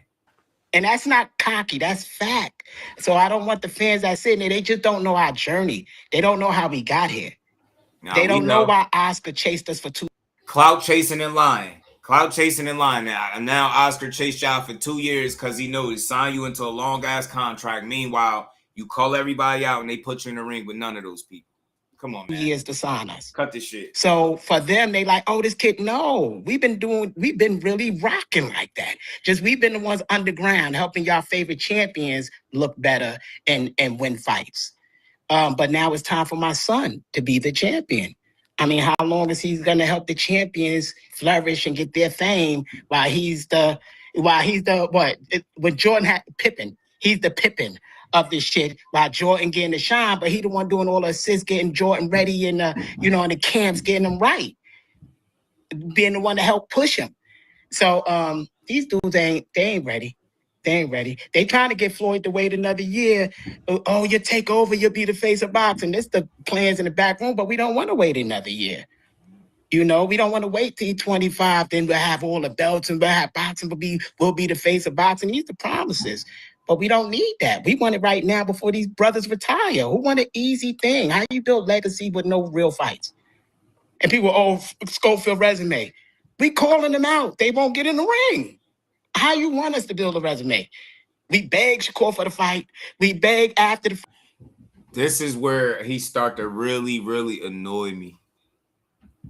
You beg for the fight and you got the fight. The reason you didn't fight Shakur has zero to do with him and everything to do with you. You're goofy ass. I'm not even blaming Kid at this point. It's just his dad is the culprit, bro. Y'all didn't make it to the fight. You begged for the fight and he gave you the fight. And then y'all faked y'all death. Or whatever the hell it is that you did. And then you blame Sally and everybody else for poisoning, some random poison that you still ain't been able to explain to nobody yet, bro. Yeah, this dude is full of shit. Yeah, I know the prelims on. We're going to wrap up shortly, man. We're going to get to the 3-hour mark, I believe, and we're going to get to this. Maybe I might call the main card. I don't know about the prelims, but the main card I might call. Brian was good. Yeah, it never stops us, dude. We beg, and that's the problem. When you putting yourself in position, you don't have to beg for fights. Each one of these fights that you're talking about, you haven't positioned yourself to get them. That's why you having to beg. Or people don't feel like you ready. Your promoter didn't feel like he was ready for Shakur. You mysteriously never made it to the fight. He ain't gonna think you ready for no tank. None of them top guys, man. He want to move Kid Austin how he want to move him. That's why he was feeding him Jojo Diaz next. I see the play. Tevin Farmer, Jojo Diaz. I said, I know what's going on. He giving them the guys that he used to promote and push and building them like that. Meanwhile, y'all on the sidelines calling out everybody that you're not in position to fight. It just don't make sense, bro. Don't make sense. 19 both sides of the argument can't get the fights. I don't think it's Schofield that can't get the fights. I think they get opportunities and sometimes they don't make it to the fight. Because you think about it, Shakur gave him the opportunity. And it's just like everything that led to the buildup made you think they was never making it to the fight. So he keep making it seem like they're begging to fight people, but nobody want to fight them. Y'all not in position and you don't have shit for nobody to just fight you. But a loudmouth dad, so. The fight after he got out the hospital, we even said we wouldn't even take no damn money. We'll donate ours to charity. We just want the fight. So you really think he was going to have his son, and this is exactly why. See, this is the first time I'm going to say it. He might need to get fired after that. So you telling me, you think it made sense to influence your son to do a whole training camp where you spend money and y'all was going to fight for free and donate your entire purse to charity? If that was the case, then why wouldn't you take the $1 million that they was offering for Abdullah Mason and you priced yourself out talking about 2.5? But now you want us to believe that you'll allow your son to fight for free. And if that is the case, then he need to fire you. And that's the only time I really say something like that. If you would have thought that would have made any kind of business sense to influence your son to fight for free and then give the money to charity, you're an idiot and you need to be fired from your job. Then you wonder why he not getting fights. Who the hell did you tell you was going to fight for free? I still to this day, I haven't seen no fighter that talk that shit do it. I haven't seen all these bets that these fighters been making. I haven't seen nobody actually pay the bet. The only bet that got paid was Ryan Garcia when he lost the bet to Earl Spence. Everybody else be bluffing, talking about you'll fight for free. Anybody that's saying that you'll fight for free, now you wonder why Oscar got you signed up for 5 years for $5 million. Yeah, I would have did the same thing. You out here talking about you'll fight for free, and then you wonder why Oscar chased y'all down because he seen weakness. Now y'all over there with him, and he got you right where he wants you. You're calling out people, not making the fights, and then you blaming the whole world for ducking your son. And in reality, he's just not in position. Then when given the opportunity, y'all played sick and he never made it to the fight. You blamed everybody. Nah, dude. Move around. Either put yourself in position or shut up. Yeah, Raymond to put hands on him too. Yeah, gave him the fight. Yeah, he's weird, bro. He's weird, man. He's a weird guy. Strange. If the dude's not gonna get in, what else could we say, y'all? Fans. There's nothing we can say. All we could do is put on good fights for y'all. And the fight that's lined up is in July, and then possibly on to $1 million a year is crazy. the winner of Zepeda and Roach. Because we do business with PBC at Golden Boy, and it's easier to make a Zepeda fight because it will be in-house. So the promoter get to eat right. So where do PBC and Golden Boy come in at? What is he talking about? Zepeda don't fight for PBC. Who's on PBC? That's y'all fault. Like who? I'm trying to figure this out. What is he talking about? That's our goal right now. Does Zepeda beat Lamont Roach though? We gonna find out, won't we? We want the winner no matter who it is. I mean, that's what I was gonna ask. Yeah. We don't know if Zepeda been working since he got that nice check, or whether he been home getting fat and gonna come and put out less output in this fight. We don't know yet. Notice he always talking about somebody money and check and this and that. Money this, check that. Like, this dude, man. We gotta wait and see. But either way, we in line. We want to fight the winners, all these champions. Yeah. I'm not in no, line I hear to you fight on all that. the Yeah, a lot of champions, people are asking, about your next opponent. Mentioning, Gary. That's a potential fight if Lucas and Tank don't decide to want to fight you guys. We want to fight all of them. Lamont, the winner of Lamont and Zepeda as well. Yeah, it don't matter how they line up. We want to fight all of them because at 135, let's be for real, the only ones that's still here that's good, that you can really say, all right, kid did his thing, win, lose, or draw, is Mason, Lamont Roach, Zepeda, and Gary Russell. It ain't but so many choices that you can really get the recognition to build legacy on at 135. And then we're going to go up to 140 and do that there. And hopefully we could get all of that done in a year and a half. Hopefully, because we fight every 3 months. Hopefully we could get this fight done, then get Mason in the ring, then get Gary Russell in the ring or Zepeda in the ring. Hopefully in a year and a half, we could accomplish those 3 fights next. But it really falls. A year and a half, you think you about to get Zepeda in the ring, Gary Russell in the ring. Like, that's what I be saying. You don't have a real game plan as to how you going to get them these fights. You just hoping that you bark and get the opportunities. Position yourself. That's what I want to hear you say. Position yourself. And you trying to do all that in a year and a half. Y'all fight every 3 months. Is that accurate? I have to double check that. Because y'all been pulling out of fights. Y'all had multiple fights. I think 3 to my count. At least 3 opportunities where y'all put it with Shakur, Jojo Diaz, Ashton Seal, and it might be one more. It might be 4. It was at least 3. Y'all was going to fight H2O a while back. Y'all had a rib injury. You're going to fight Shakur. Y'all got sick. You're going to fight Jojo Diaz. You got bit by bed bugs. Like, I don't know, bro. I don't know. That's the problem. You keep calling out all these people that you're not in position to fight. And then when they don't acknowledge you because they know better and you're not in position to bark what fight you want from the sideline, you're going to say everybody ducking yourself. Fall on them and the promoter, their promotional companies and all the people, like I said, behind the scenes. And none of that has to do with the over their side, the other side. So we don't need their side to make money. We carved our own lane. We made our own table and we got people over here we could fight, like the ones you named. So we're going to have some good fights for y'all coming up. We just had to clear up this Tank thing because they take the belt, they get the belt back. So we didn't know what opponent we fighting.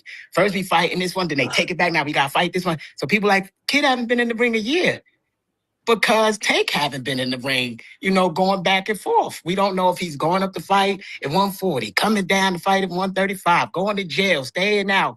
And kids are mandatory. So what do you want him to do? All you could do is sit here and wait, because if we fight number 10, number 11, number 12, they'll say, oh, kid not fighting nobody. Why are you not fighting the champions?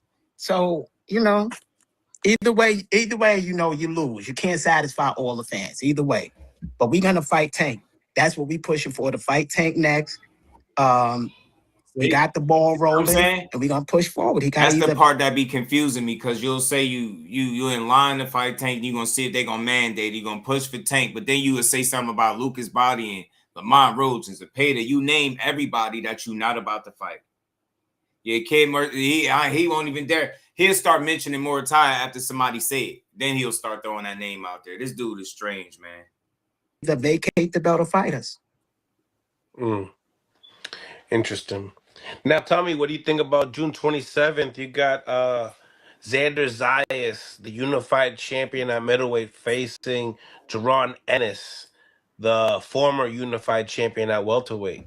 You know I gotta go with Zayas. Kid got Zayas ready too. We've been in the ring with all of them.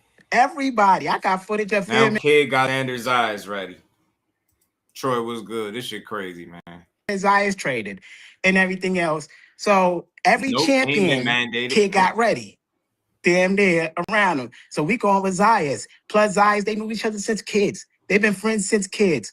You know, we've been in about 2 camps with Zayas. Zayas was in the camp with us with Adrian, Broner, and Tank.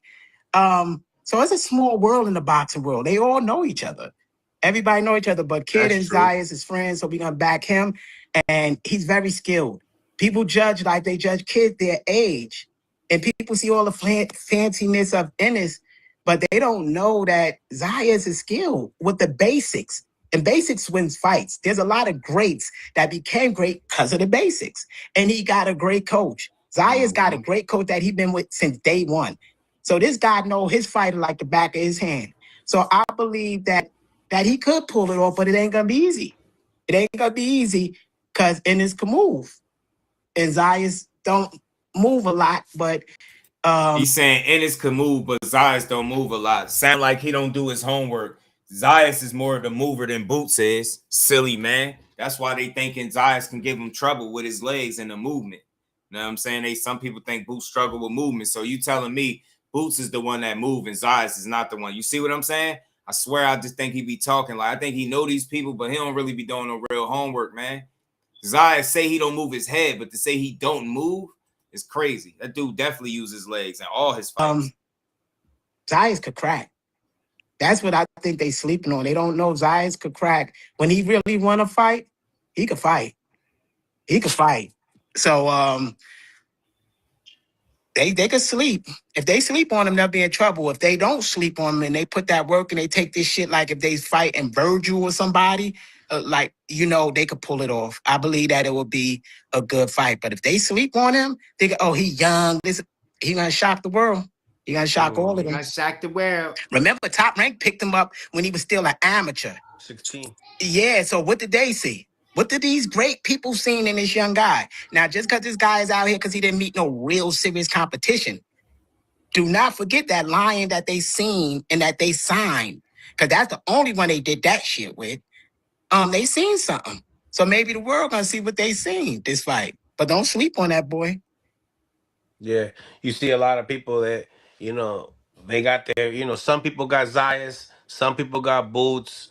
You got some people saying Boots by knockout. You got James Toney saying Boots is gonna ruin Zayas. You got Corey Spink saying Zayas is gonna shock the world, like you saying. I mean, it's good to get all these mixed reviews. I'm not gonna lie. Big fight. This seems like it's a big fight. He feeding his family.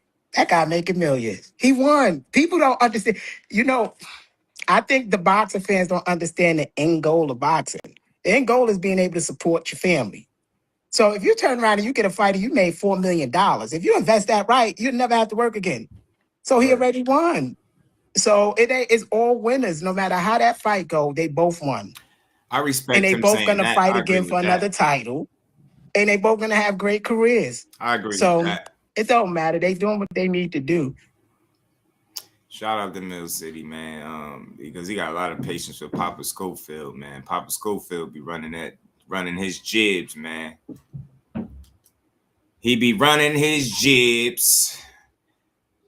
But y'all, shout out to everybody in the building, man. Still 40 people in here. Hit the button, everybody.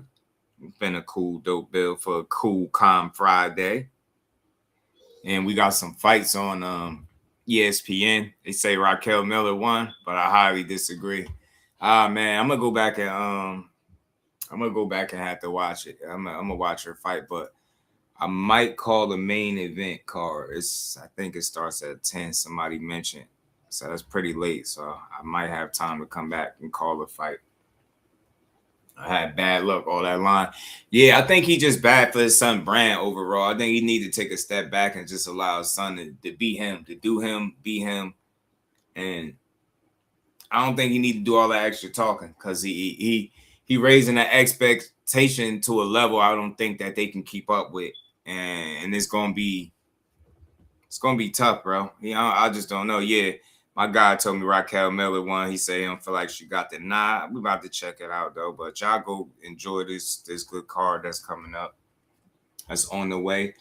You know, we got some good fights coming on later, man, on the main portion of the card. But if you have not hit the like button, make sure you do. She beat a young Ma look alike. You stupid. Shout out to Troy, man. Ben Whitaker fight Saturday. Yeah, I like Ben Whitaker.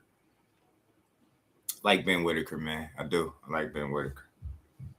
Cool young talent, man. Cool young talent Ben Whitaker is.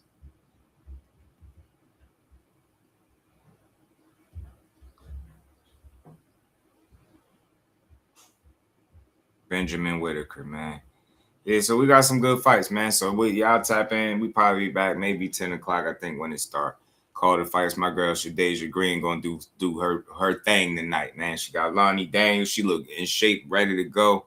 I know she can't wait to show out. But yeah, man, just to wrap up, 3 fights that I hope boxing make. Shakur Muay, Conor Benn and Ryan, and Devin need Roley right now, man, because signing the ZUFFA to fight Conor Benn, at least from what that report that I seen, that don't sound like it's it.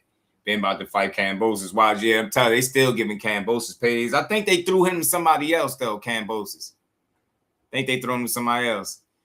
You know how his pops move and his accomplice to it. It's just like, I think it's like he a prisoner of his loyalty, Kyle. I hate to see it, but that's what I see it as. And he's still young and immature, where his dad is very impressionable on him, and you can tell. So until he break free from that damn, I don't know, prison, he gonna always be criticized for the things that his dad put out because the shit just don't be making a lot of sense. You know what I'm saying?